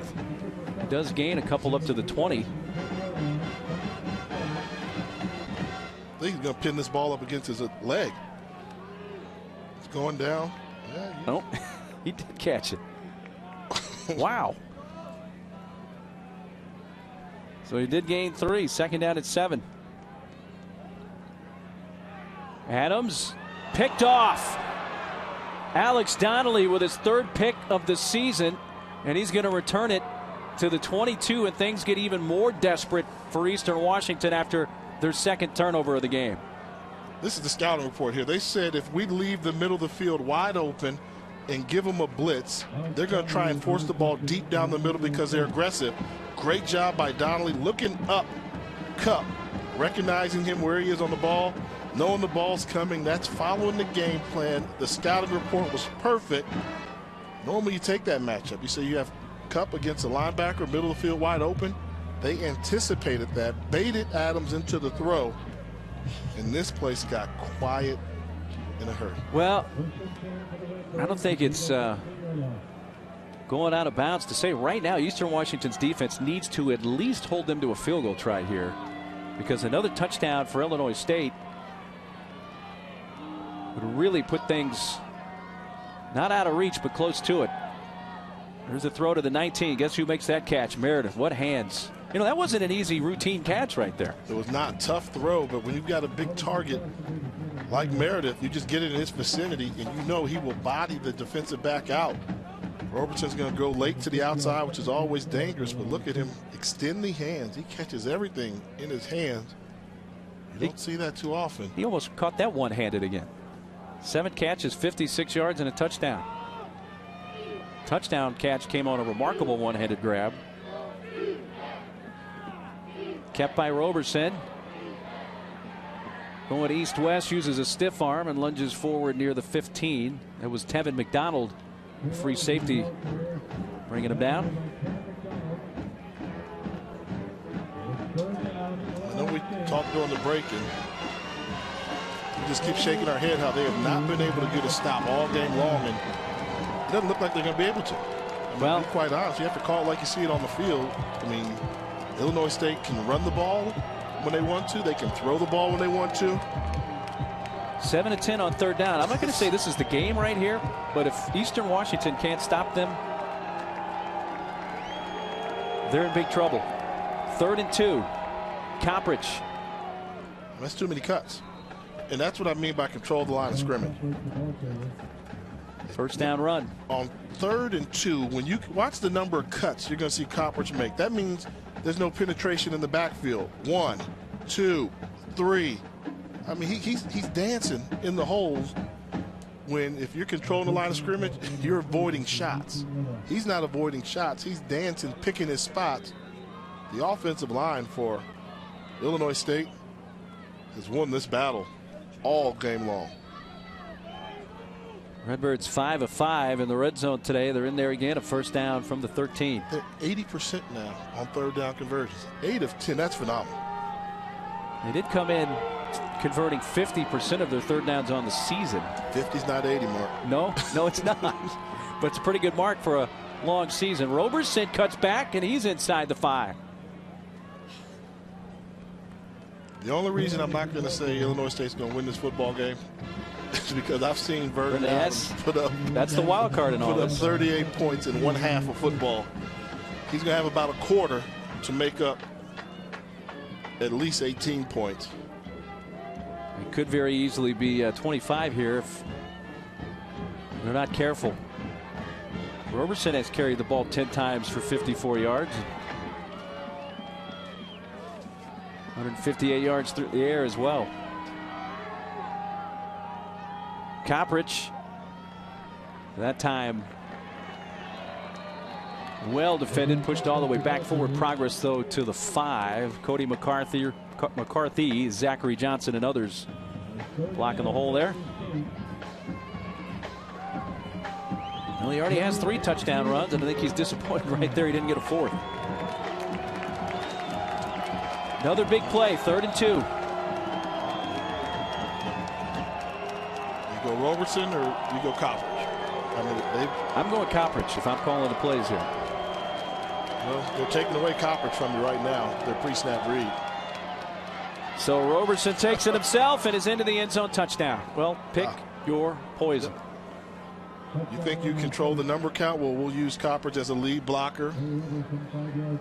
That's all they decided to do. Get there and say, they've got the numbers. They're not willing to vacate the box. Coppridge, you go as a lead blocker. We'll pull our center, Mark Spellman, and Roberson goes into the end zone untouched. So 14 points off turnovers now. Well, it will be 14 after the extra point. If converted by Ossaker, and he does so. 45-20. Of course, these points coming off the interception and turned into 7.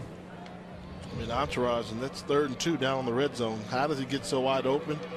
It's all in the trenches, and I think a statement's being made, and I've heard this for a while in the FCS landscape. The Missouri Valley Football Conference. Physical. Could be the most physical conference in the country, because they are dominating the line of scrimmage, and North Dakota State has dominated folks for years, and Illinois State's figured out the recipe for success as well. This is a pretty dominating performance they're putting on right now. Well, the Missouri Valley Conference newcomer of the year, Trey Roberson, with a touchdown of 5 yards, capping off the 6-play drive.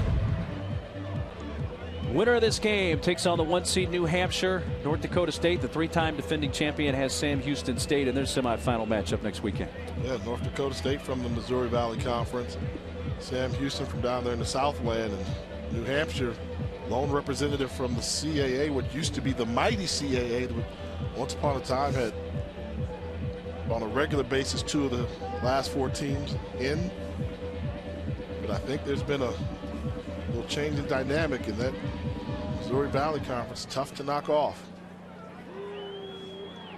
Kicking it deep to Hill at the 5. 20, 25, 30. 35 spun around and down at the 39. The Eastern Washington sideline saying that the kicker, Ossaker, got a face mask or something to help twist him down, but no flag.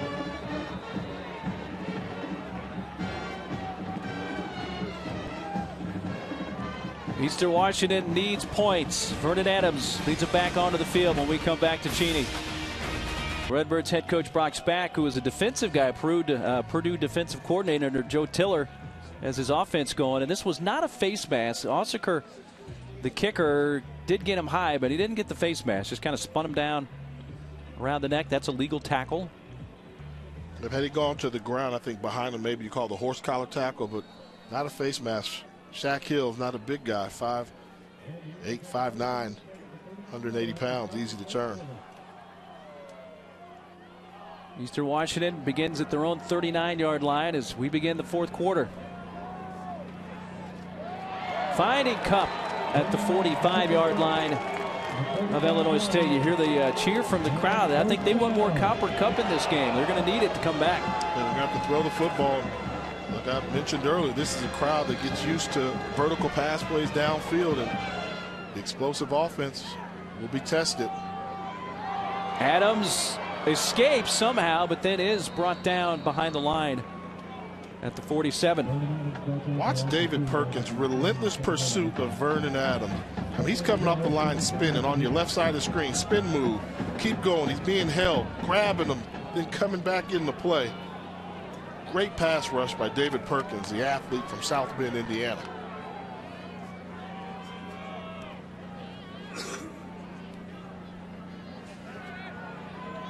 Adams lots of time and then incomplete. Intended for Cup. How good is Vernon Adams? You know, we talked earlier at halftime about potential for Heisman campaign and Peyton Award. I mean, look at this right here. Well, they get outscored by Illinois State 21-3 in the 3rd quarter. After trailing by 7 at the half. Adams, completion.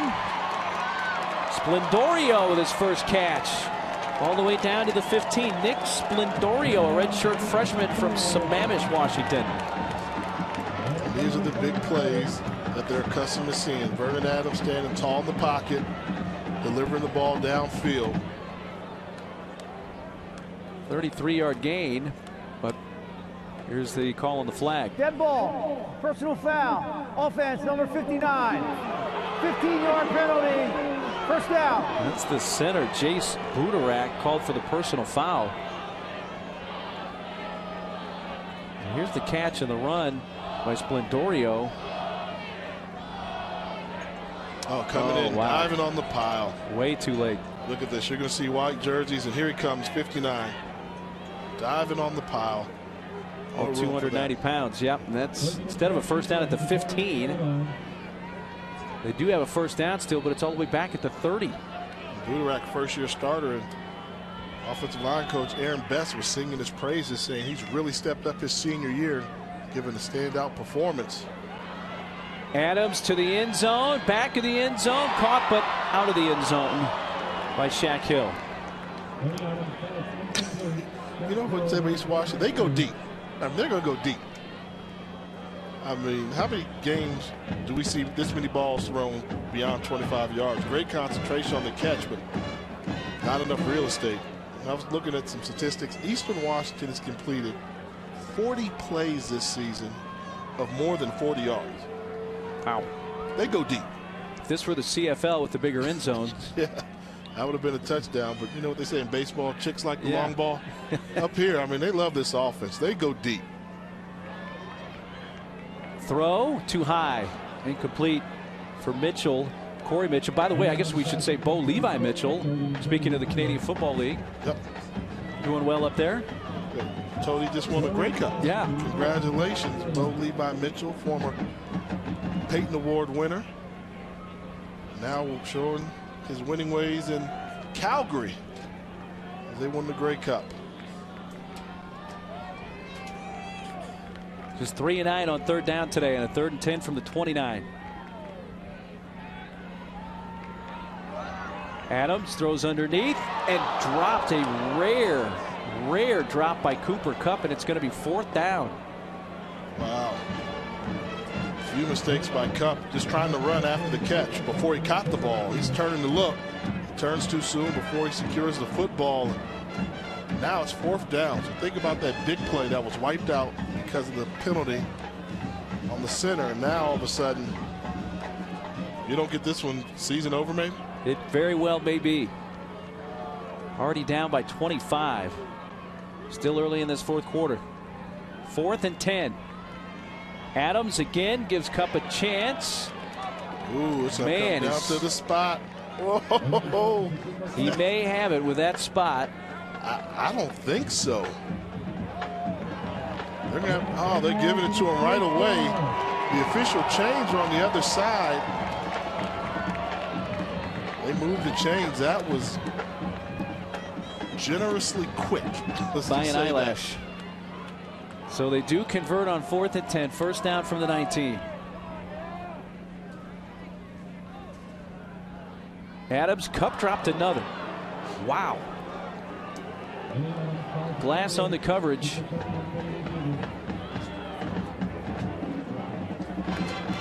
Second one, he knows he has to curl around. He sees them. You know, that's something you have to realize. He sees the defensive back once he comes out of the break, so he knows not to come running out full speed. Maybe in anticipation of getting hit. It also tells me a little bit, Jay, and you can agree or disagree. When Kupp drops 2 like that, this team's pressing right now. I mean, they know the season's on the line big time. There's a carry for Forte up the middle. When Kupp's dropping passes, you know they're gripping it pretty tightly right now. They are. They're in unfamiliar territory. Down by this much is the largest deficit they've had all season long. They lost to the University of Washington by 7 points. In a regular season game, Northern Arizona by 1. So, and Adams was spectacular in that near miss at Washington.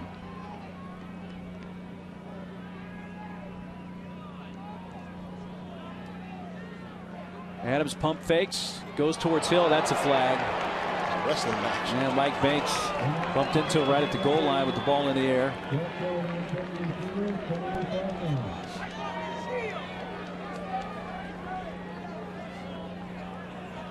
Pass interference. Defense, number 24. Penalty occurred in the end zone. Ball was placed at the 2-yard line. 1st down. Double move. Is this no doubt? Grabbed him here. Grabbed him here. Took him everything but the takedown. And Hill got a little push there at the end with the hand on the helmet. 1st and goal from the 2. From the eye. Bring in Wimberly as the fullback. Fake the handoff to Forte, and Adams can take it in easily. Touchdown. His 6th rushing touchdown of the year. A score that Eastern Washington desperately needed at this point. Great ball skills here on the play fake to Forte. Quick decision outside, contain balls for the play action in the backfield, and got in the end zone.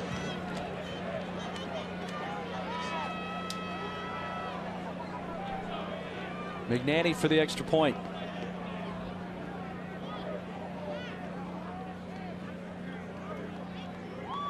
Snuck that one in the right upright.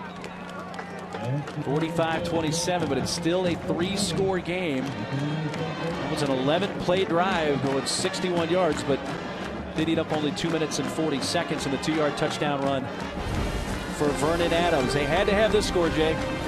Desperately needed, but desperate times call for leaders to step up. Vernon Adams gets in. There in the center of the screen with the sock cap on. That's Bo Levi Mitchell, Grey Cup champ. FCS national champ here at Eastern Washington in 2010. See your quarterback. It's got to be a good feeling to go into a stadium, but you led the team to a national championship, and then you look on the walls and they've got your picture, like bigger than a fathead version of it, with oh yeah, Peyton Award winner. He's here in support of his, I want to say his younger brother, but his older brother. Yeah, his older brother is the receiver, Corey Mitchell. Bo Levi Mitchell. Calgary beat Hamilton in the Grey Cup this year. I couldn't have had that, Mark, I'll tell you. Thing right there at the stadium. Onside kick. But it looks like Illinois State does recover. Recovered by Colin Keoshin, big 6'3", 260-pound senior. See the desperation, but Keoshin plays defensive tackle for Illinois State, but he was a converted running back. How about that? He's had a good year starting defensive tackle, showing the nice hands and able to come up with the recovery. Well, the Eagles 0 for 3 on onside kicks this season, attempting one there. And you can see why, but now, I was just about to say, Jay, their defense really needs a stop. And the onside kick, I can understand as far back as they are why they did that, but they really now have their defense. That's been the story of this game. Yeah. They need to stop. They need to stop it. I mean, you see two safeties high right now. That means they're not willing to sacrifice. So they're going to play base defensive coverage, which I don't think is conducive for creating turnovers that they need or stop. Robertson going to go to the air. What hands? Yeah, I just continue to be marveling at Cameron Meredith. Those are pro hands. I agree. A decent wide receiver has to go down to make this catch. A good wide receiver just snatches the ball out of the air. Ball's thrown low. Doesn't even break stride. Just goes to make the catch. Look, just go get it. Go low. Long arms. Good hands. Confidence in his hands. Doesn't have to go to the ground. He's closing in on 1,000 yards receiving for the season. 67 today. So he's at 974 overall on the year. This is Coppridge. Let's also give credit to offensive coordinator Kurt Beathard. When the situation says run the football right now, he's come out and said we're more than just a running football team. We're a balanced offense. We can attack in the passing game. You've got a nice lead. You're on the road. Comes out first down, pass. So that lets you know the faith that he's developed in Trey Roberson. And Coach Roxbay, who said this team's probably a year ahead of schedule. Well, this year's not done. No. Look out this year. 400 total yards. Roberson going to take off himself to the 31. It'll be 3rd and 6. Tripped up by Cody McCarthy.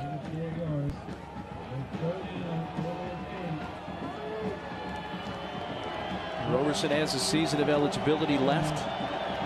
He'll be back next year, you would assume. Coppridge the same. Coming back. Need to replace a couple offensive linemen, particularly the bookends, the tackles, but it's a good football team coming back. Just run the football here.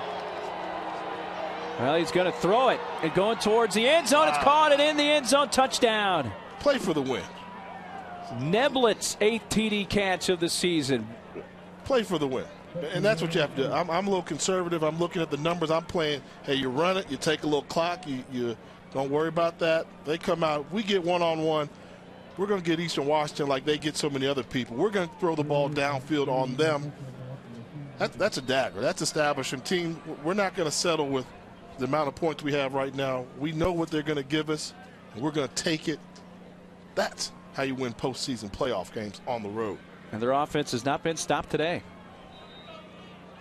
10.5 minutes left in this 4th quarter. And Illinois State right now looking like they're going to have a date next weekend in New England. The catch and the touchdown for Neblett, 52-27.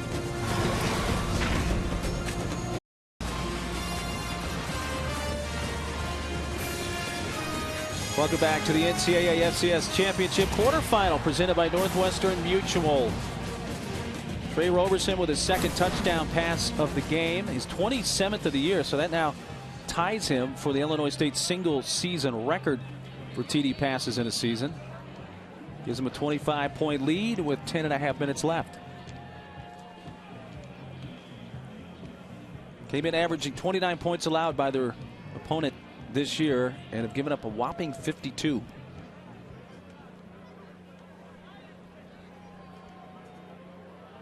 Hill from the 3. 20-25 and out near the 30. One thing that Illinois State never did, they never seemed intimidated at all. And we've been here before. We've seen teams get off to slow starts against the Eagles here on the Inferno. We've seen teams not finish them off. I mean, this is probably, I've been here doing postseason games. This is my 3rd appearance here in 5 years. And I believe this is probably one of the most thorough performances I've seen. Offensively done a good job. Defensively done a good job containing Vernon Adams. That was the key. They know they couldn't stop him. How do you contain Vernon Adams? And they have just followed the script. Well, if there's a quarterback out there that can overcome a 25-point deficit in 10.5 minutes, Adams would be that guy. He's going to need some help from his defense as well, but right now he's going to get sacked back at the 24 by Teddy Corwin. That's one of the few sacks they've had on Corwin. Corwin, 6'5", 260-pound junior from St. Louis. 5.5 sacks on the season, but more importantly, he has 3 interceptions. Look at that. I didn't see that coming. Wow. I mean, and for Roberson, don't have to outplay Vernon Adams. Just don't get completely outplayed by Adams. Just out of reach of Cup. You know, Cup and Adams really have not been on the same page all day today. They gave him something to think about. I mean, Adams has not been completely comfortable in the pocket. He hasn't come out and played his sharpest game. And I think the threat of a pass rush will do that to any quarterback. How do you make a great quarterback average? You hit him. And I think the thought of that and the pressure with Perkins and his athleticism always distract on the outside. And Teddy Corwin, they just have not been able to get in unison. 3rd and 14. Deep throw, and that's too high for Cup. But now you're at a point in the game here, Jay. I mean, it's 4th and 14 from your own 29, and they may just have to go for it to have any chance. He's open. I mean, these are throws that Adams hits most time. They've not been there. The timing hasn't been there today. Adams hasn't been as sharp as he's accustomed to, and they've missed their opportunities for those explosive plays that they're so reliant upon. So they're forced to go for it on 4th and 14 from their own 25. I would double Cup. Somebody else has to catch this besides Cup. Adams. That will be enough for the first down. The catch by Corey Mitchell. Got it by about a yard. And that's what you need. They double team Cup. You need the supporting cast to come up and pick up the yardage. So they're a perfect 3 of 3 on 4th down today.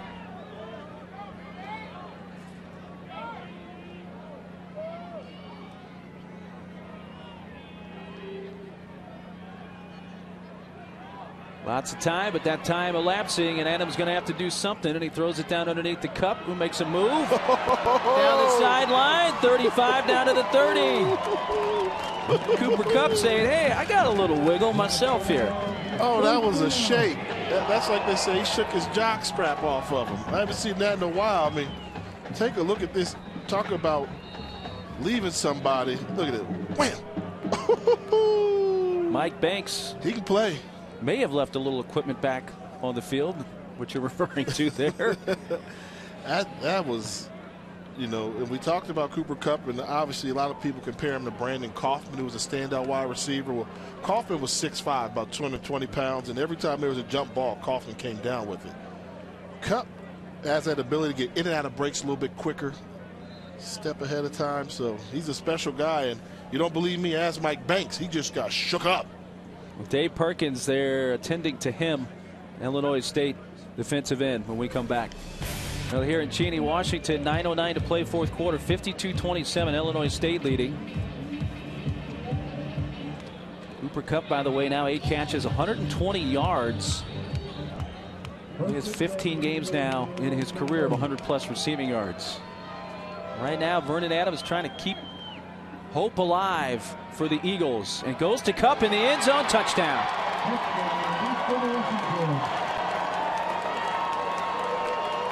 They do a really good job of isolating Cup on linebackers and safeties. And they perform in unison. So Vernon Adams did a good job of looking them off to the left. Everything left, come back right. And all Cup did was just to replace the safety where the safety was. Tevin Allen just replaced him 20 yards downfield. Didn't take long. They've got quick strike now. If any team in the country can come back from this deficit, I think it's a team we're watching in Eastern Washington. And he missed it wide right. 52-33. Cooper Kupp with back-to-back 30-yard receptions on that drive. The last one, a 30-yard touchdown catch. See, the pump fake to the left held the safety, and that gave Kupp the whole middle of the field to operate. No linebackers dropping deep. It's a pretty easy throw, and I like that schematically. 8:57 to play, fourth quarter. 52-33, Illinois State. FCS Football Championship is brought to you by Northwestern Mutual. 8:57 left, fourth quarter. It's still a three-score game with Illinois State up 19. It was a mild surprise when Eastern Washington attempted an onside kick the last time they kicked. This time it will be no surprise as they will try to keep their hopes alive by covering this onside kick.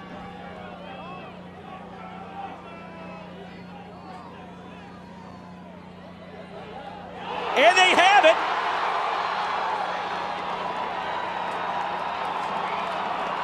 Good job realizing you cannot advance an onside kick. Once it's touched, if you make the recovery, ball's dead right there. Had you been able to advance it, he might have had a touchdown. If this were the NFL. But they got the big hop. Right into the arms of Splendorio, who's a wide receiver. And Mike Banks comes up, their athlete comes up and tries to jump, leave his feet, make the recovery, not able to field it cleanly. Vernon Adams and crew have the ball back. 8:52 left. You have to cover the middle field. It's too wide open. Sliding catch at the 43 by Corey Mitchell. First down. Take a look at this coverage that they're getting pre-snap read. Look how open the middle of the field is. There are no safeties on the hashes. They're all going wide. That's dangerous. Wide open, and Splendorio, who just recovered the onside kick, falls out of bounds at the 35.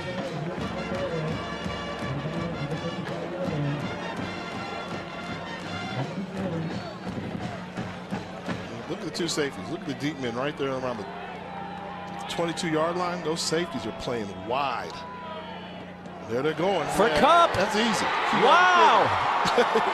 Is the miracle comeback well underway? If they keep playing that coverage, yes. I mean, that is poor cover two coverage, allowing him to get a free release down the field on your linebacker. Those two safeties 20 yards apart from each other. I don't know if there'll be an easier throw that you'll see Vernon Adams make. Well, they're going to go for two here. Try to make this an 11-point game and make it a two-score game with a touchdown, extra point, and field goal, but they need to convert here. Adams for Kupp, incomplete. The two-point conversion fails. The coverage by Dreshane Glass, freshman out of Garland, Texas. Kupp looks a little shaken up there. Another look at the touchdown. Just Kupp running untouched downfield. Here they try and get a little rub outside. That's one there. A little hold going on there, but I'm sure Kupp will be the first to tell you got to make that catch. Three-play drive, 54 yards, took 36 seconds. 52-39. The lead is 13. Now 8:21 left, and I would say under normal circumstances, maybe you don't onside kick, but when you haven't stopped the other team's offense all day, you got to onside kick again. I don't think so. You don't think so? No, I don't think so. You got lucky one time. What you can't afford to do is have them recover, kick another field goal, then end it. So I think you have to kick it away. Think you kick it away? I mean, you have 8 minutes. I mean, you still have 3 timeouts. That's true. Get a stop, another quick score. Well, the way they're lining up looks like, well, we'll see how they end up here, but it looks like they're going to kick it away. They don't have anybody really deep. If you get full momentum going, you may be able to recover this kick with a pooch. Doing a pooch towards the near sideline. Allen comes up. Field it. Okay. Makes a tough catch at the 25-yard line. Because that's a live ball there if he doesn't come up with that. Well, can Eastern Washington pull this thing off when Illinois State looked like they were going to run away and hide after the third quarter? It has gotten this crowd at Cheney back into it. Lead is 12 for Trey Roberson and Illinois State.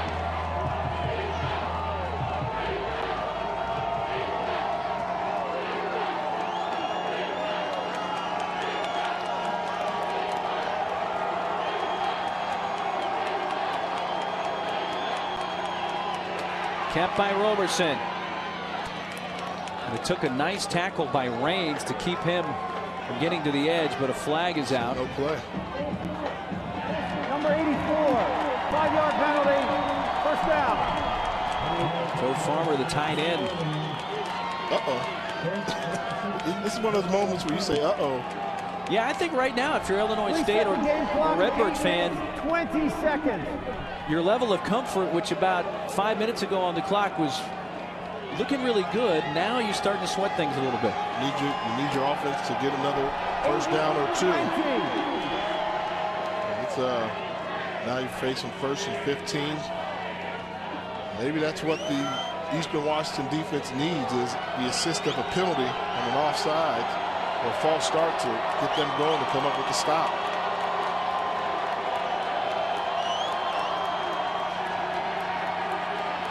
Roberson, Meredith to the 26, gets him back near the original line of scrimmage prior to the penalty. Tackled by the linebacker Ronnie Hamlin. They're going to their go-to man. They clear it out for him in the middle of the field. He makes the catch, picks up the 5 yards that they lost on the penalty, and keeps that clock moving.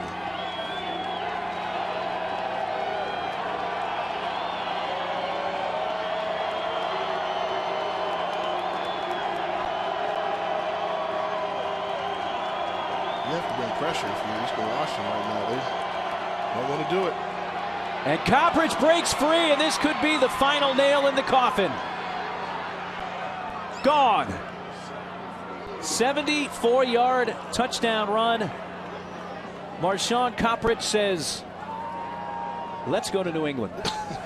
The look was so vanilla, and Eastern Washington just refused to bring the safety up to do their best run blitz. I mean, make one person miss.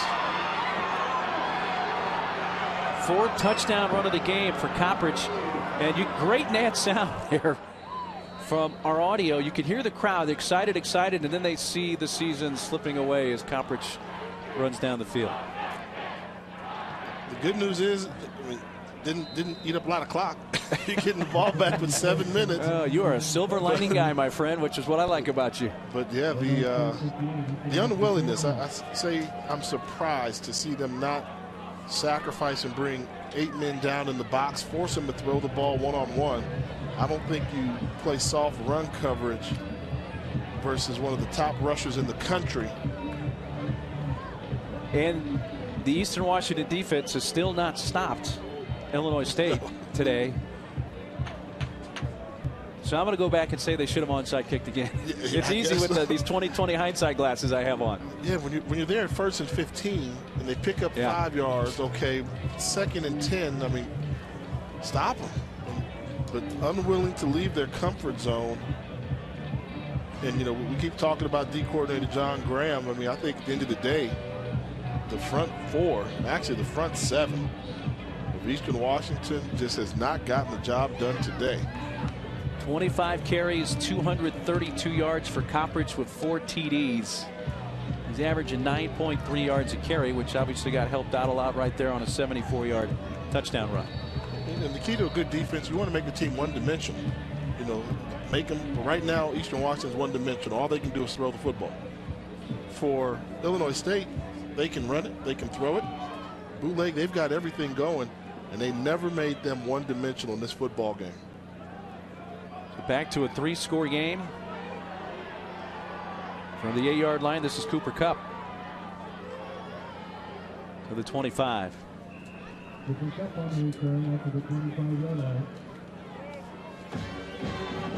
Well, the winner of this game will be facing New Hampshire, the #1 seed, next weekend. We also know the other semifinal matchup is North Dakota State, got by Coastal Carolina. Sam Houston State, winner over Villanova. Villanova without quarterback John Robertson today.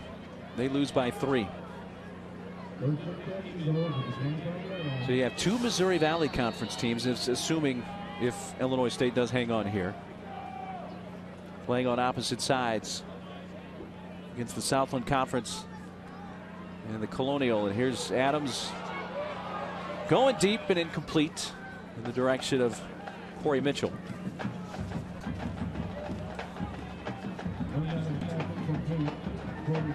I like this defense I'm seeing from Illinois State now. Nobody's getting behind you deep, and they're allowing their bookends just to rush. 3-man rush. Perkins and Corwin, the 2 ends, are the ones you have to watch. Creighton in the middle, but everybody else is getting back in second. And now they've covered up the middle of the field as well. Everybody just dropping, keeping everything in front. Adams trying to lead Shaq Hill, incomplete at the 45. Josh Birch had the primary coverage. And what's the adjustment you have to make for Eastern Washington? Crossing routes. So if they're taking away the deep balls down the seam, down the outside, down the middle of the field, what do? You have to maybe get a 10-yard in cut, let somebody run after catch where they can run underneath the coverage, make somebody miss for the big play. 3rd and 10.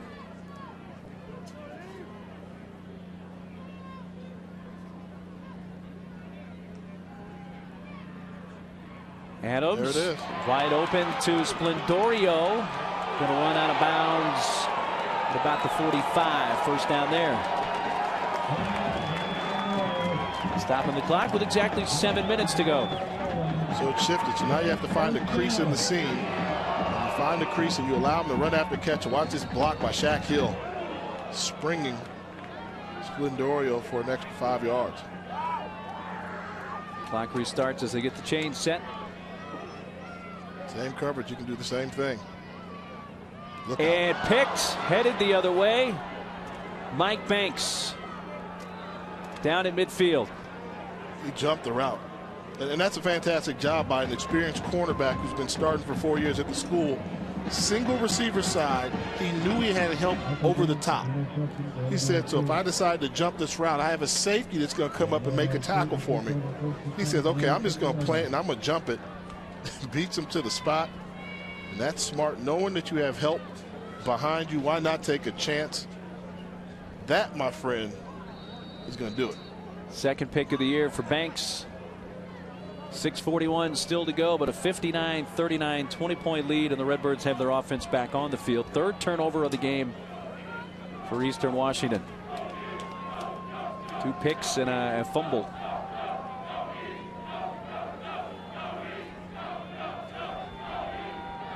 Coppridge to the 47.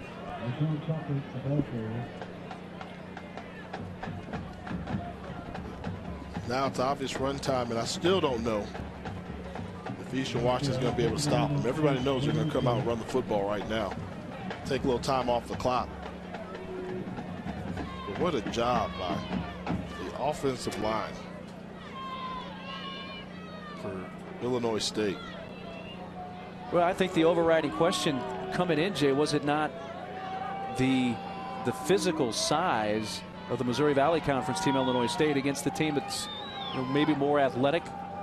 Well, size is winning this battle today. And here's the athleticism and the run for Coppridge, who slides and takes a seat at the 33.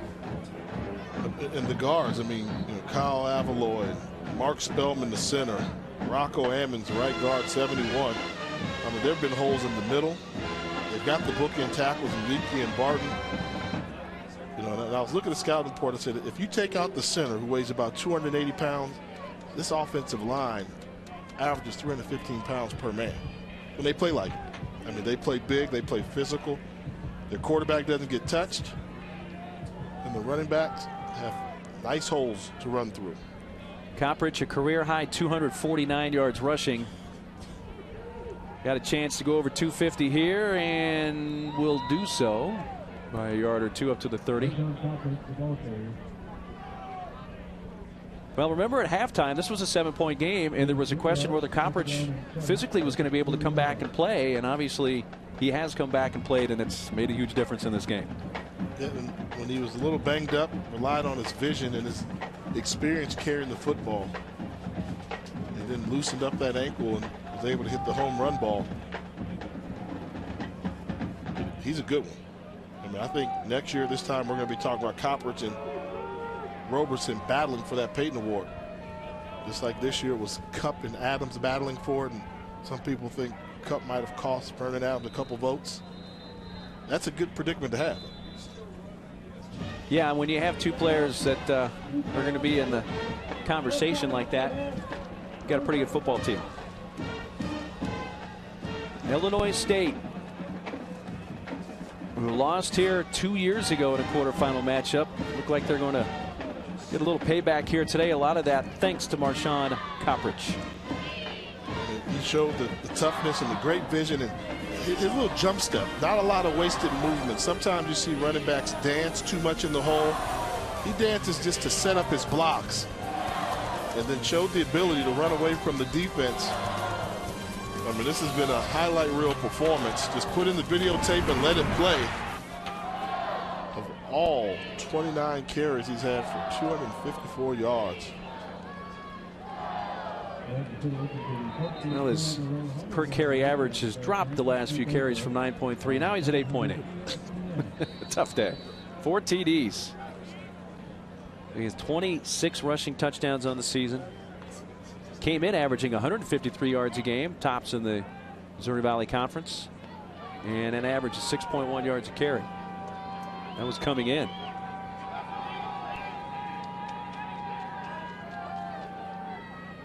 Roberson close to the first down.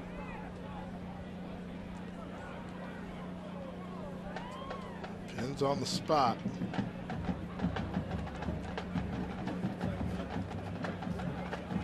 We may never see C.J. Laros, the punter, and his family in Australia is going to be very disappointed by that today.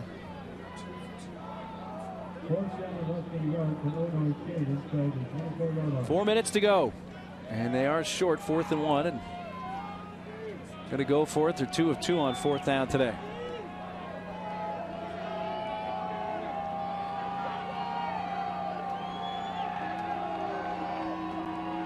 Coppridge has the first down to the 20, gaining 3. Well, Illinois State, you know, they're another part of this week of preparation that we haven't talked about, Jay, that was brought up by Brock Spack, their head coach, when we talked to him. Their kids going through finals this past week. Got a lot on their plate. Yeah, but he turned that what you may call a negative into a positive. He said, well, because they had finals, they didn't have class, so we were able to get done what we needed on the football field a little bit earlier than we would during a normal work week. Got them in and out of practice by 3 o'clock. Let them hit the books and study. So that's great coaching. Carry for Towns. I would assume at this point we've seen the last of Coppridge. No sense at this point of the game risking anything after a career high 258 rushing yards. Let's go back to a conversation we had that Coach Backey shared with us that he had with then North Dakota State head coach Craig Bohl after they lost to them. And Coach Bohl told him, you know what, you guys are good enough to win a national championship. He said, because the Valley, that's what they call the Missouri Valley Conference, the Valley prepares you to win national championships. Well, they didn't. They came here and got beat by Eastern Washington. But this year, I really believe Coach Spack took that same mindset, said, you know what, the Valley's prepared us to win a national championship. And you see the two teams that have won, that finished in a tie for first place, North Dakota State, Illinois State. They're both two of the last teams remaining that have a chance to win a national championship.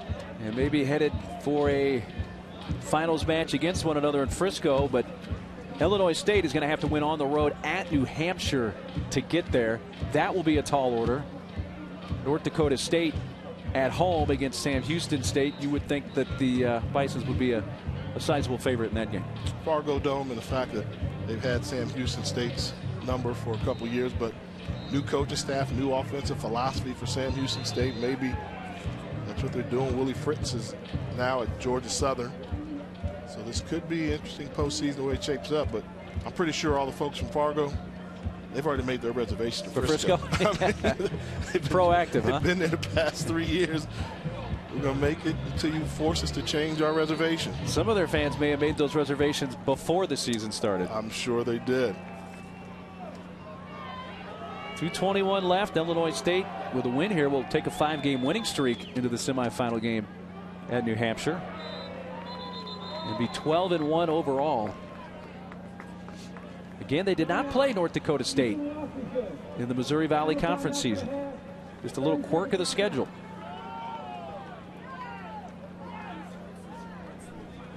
Eastern Washington out of timeouts now with 2:16 to go. And when you look at the playoff picture, and what really happened is, you know, New Hampshire #1 team throughout the regular season. And I think with North Dakota State, #2, you said it's going to take a team with speed and athleticism to beat them. Coastal Carolina was that team. They got the job done. And then you take a look at Illinois State, Missouri Valley. What's it going to take to beat them? Speed and athletes. Eastern Washington couldn't get it done. So I think there's something to be said for those, and these are the teams that, as they were seeded, going into the postseason. You know, I think Coastal Carolina, right now, they're kind of saying, we had a chance today. Oh, yeah. We had a chance to win in the Fargo Dome. They didn't finish it off in the first half. You know, they had to settle for a field goal when they had the ball on the 1-yard line with 20 seconds to go before the half. Penalty, and then that came back again in the second half. So they're closing the gap, and they've come so far in such a short period of time. I'm sure the fans of the Chanticleers are not complaining. Coppridge back in. Here's Roberson scrambling and runs out of bounds at the 18. They stopped him for the first time. 4th down, he comes up short. And they turn it over on downs with 2:09 to play. They laid the dollar short, though. And I think the story of, you know, what Joe Mogley has done at Coastal Carolina, that's probably been the story of the FCS football season thus far. You know, taking a program that really didn't have large expectations, and at one point in the year had them ranked #1 in the country, undefeated up until the last game of the regular season with a blocked field goal attempt at Liberty. Stopped them from having a perfect season, and probably a #1 seed overall, where North Dakota State would have had to come to them. Adams going for Hill, who makes the adjustment and a flag. The defender never looked back. And Birch picks up the yellow hanky there. Pass interference. Defense, number 27. 15-yard penalty from the previous spot. First down. The 4th pass interference penalty against the Illinois State defense today.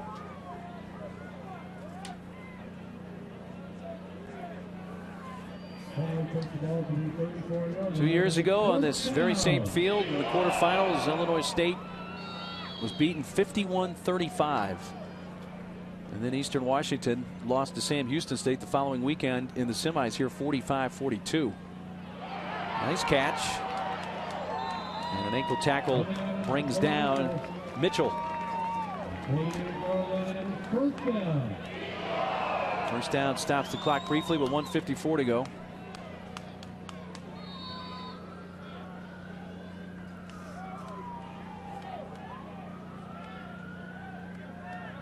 Adams across the middle to Shaq Hill. Hill still on his feet inside the 20. Still going, and he's going to find the end zone. Well, if that's his last catch of the year, what a way to go out. 47-yard touchdown. He's a return specialist, and man, he can run after catch. Second leading receiver. And look at this. He just refuses to go down. Great balance. Keeps his feet churning on the spin move. His 5th touchdown catch of the year.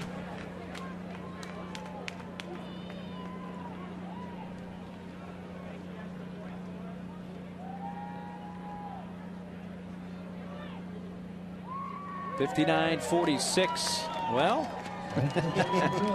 it's a 13-point game with 1:40 left, but it's still going to take a whole lot to go right. 2 onside kicks. Yeah. They have to recover. See, the offense can score the points. Can the special teams come up with 2 onside kicks? Well, that's a great point there, Jay, because I think if you went into this game and said Eastern Washington's going to score 46, I would have said that they would win this game. Yep. No question that the story has been the Illinois State offense and Eastern Washington's defensive issues in trying to stop them. Yep. I mean, they put their offense at a tremendous disadvantage early on, and they kept the pressure on them. And this Illinois State defense, I mean, they only give up 19 points a game. I mean, that is really good.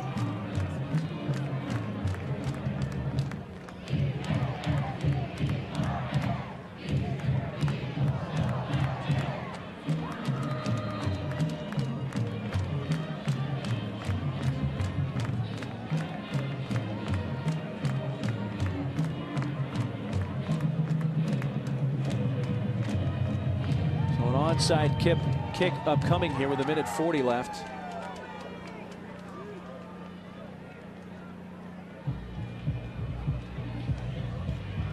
.13-point game.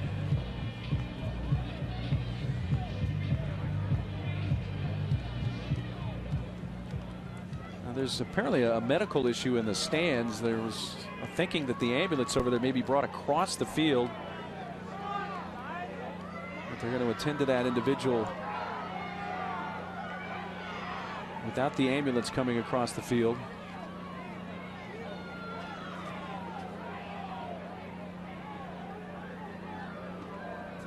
There are folks screaming.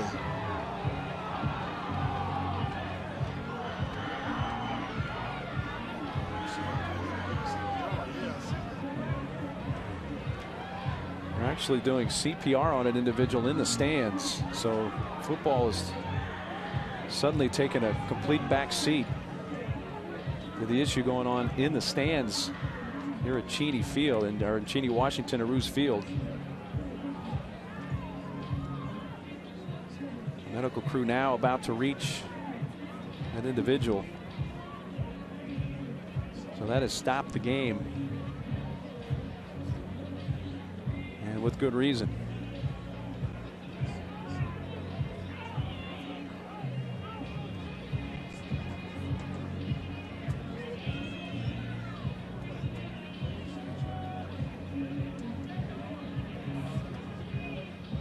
Not sure why they're not bringing the ambulance over, to be honest. There's a little bit of confusion going on right now. Nobody in the driver's seat of the ambulance right now.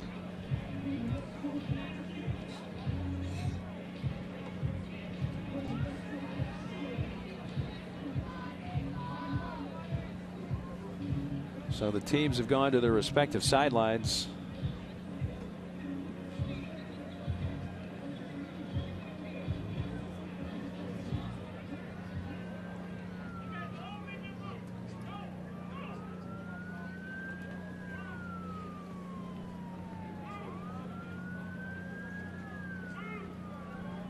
Well, while the medical personnel continues to reach that individual, we will step aside.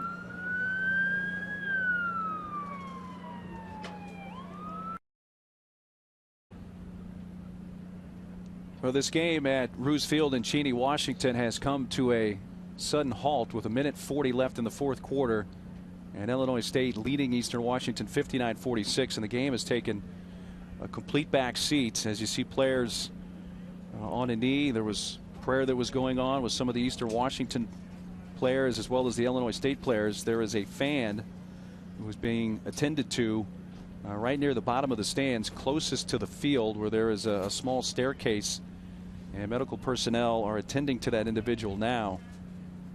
The ambulance has been brought over. A fire truck is also on site as the individual is being attended to right at the top of a small staircase near the bottom of the stands closest to the field on the Eastern Washington side of the football field. So appropriately, the focus is on the attention required by that individual and the emergency personnel.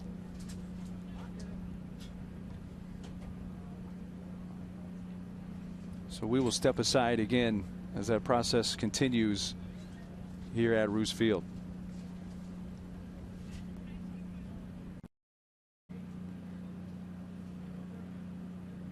An unfortunate situation here in Cheney, Washington at Roos Field with the 1:40 remaining in the football game.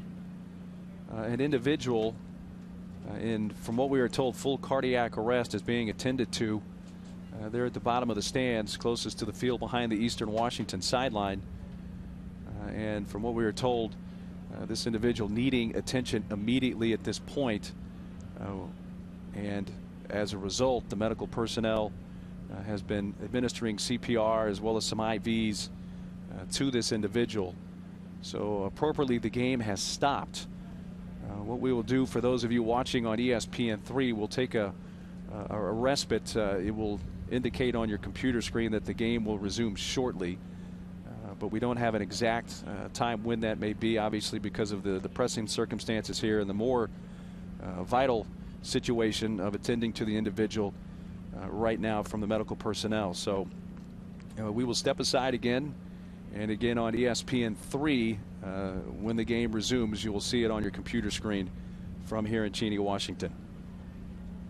Very difficult situation here in Cheney, Washington at Roos Field. You see the game status with 1:40 left, but that has taken a back seat due to medical attention that was required by one of the fans in attendance.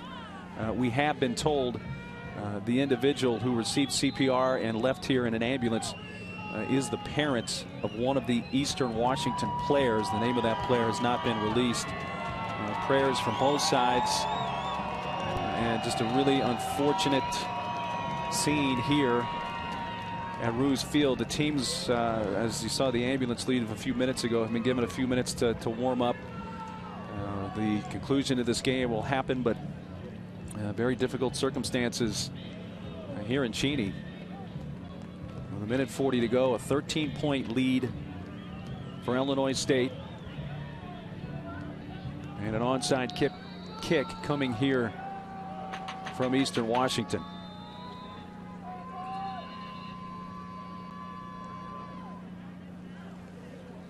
And Illinois State will use a timeout.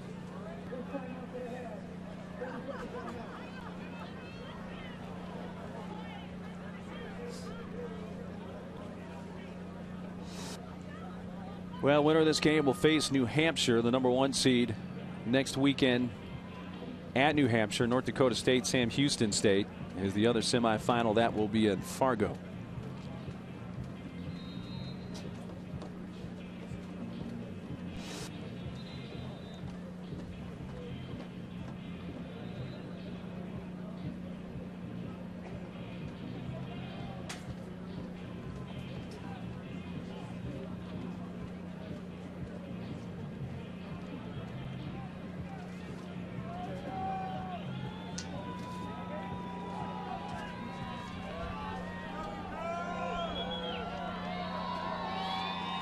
Onside kick to be attempted by Tyler McNanny, and he kicks it short, but it will be eventually recovered at the 31-yard line by Illinois State. And with no timeouts for Eastern Washington, Illinois State can take a few knees, and this game will officially come to an end.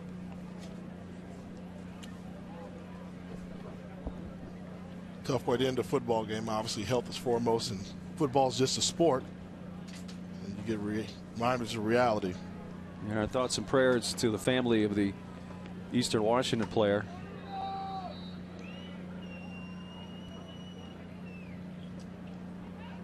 But Illinois State will pick up their 12th win. And after losing here 2 years ago in a quarterfinal game, Brock Spack and the Redbirds will head back to normal, knowing they have a date in the semifinals next weekend. They won this rematch. They won the rematch with Northern Iowa this year. It's the team that continues their record-breaking ways.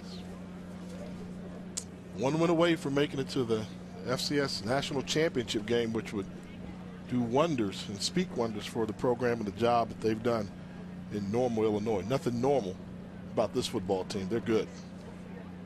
So 4 teams left now in the FCS playoffs. And if you're New Hampshire, from what you saw, especially offensively from Illinois State here today, there has to be some concern. They're balanced. I mean, a balanced team is a dangerous team. They're never going to be one-dimensional. They can throw the football. They can run the football. You know, with the star power they have running, you think right away take away the running game. But with Trey Roberson's progression as a quarterback and the ability to hurt you throwing the ball, and Meredith catching passes all over the place, this is a team that's dangerous. They're built to beat anybody. Well, again, our thoughts and prayers to the family of the Eastern Washington player, the individual who needed medical attention, and an unfortunate end to this game. But Illinois State wins it over Eastern Washington 59-46. And the Redbirds head to New England to take on New Hampshire. Trey Roberson outstanding today. Of course, Marshawn Coppridge also brilliant. Coppridge finished with 258 yards rushing, 4 TDs. And Roberson 206 yards passing and a couple of TDs. And Roberson's been playing football at a very, very high level the right time of year. Towards the end of the year, he's been in command, and they're a dynamic 1-2 punch. That's Roberson and Coppridge. Get used to him.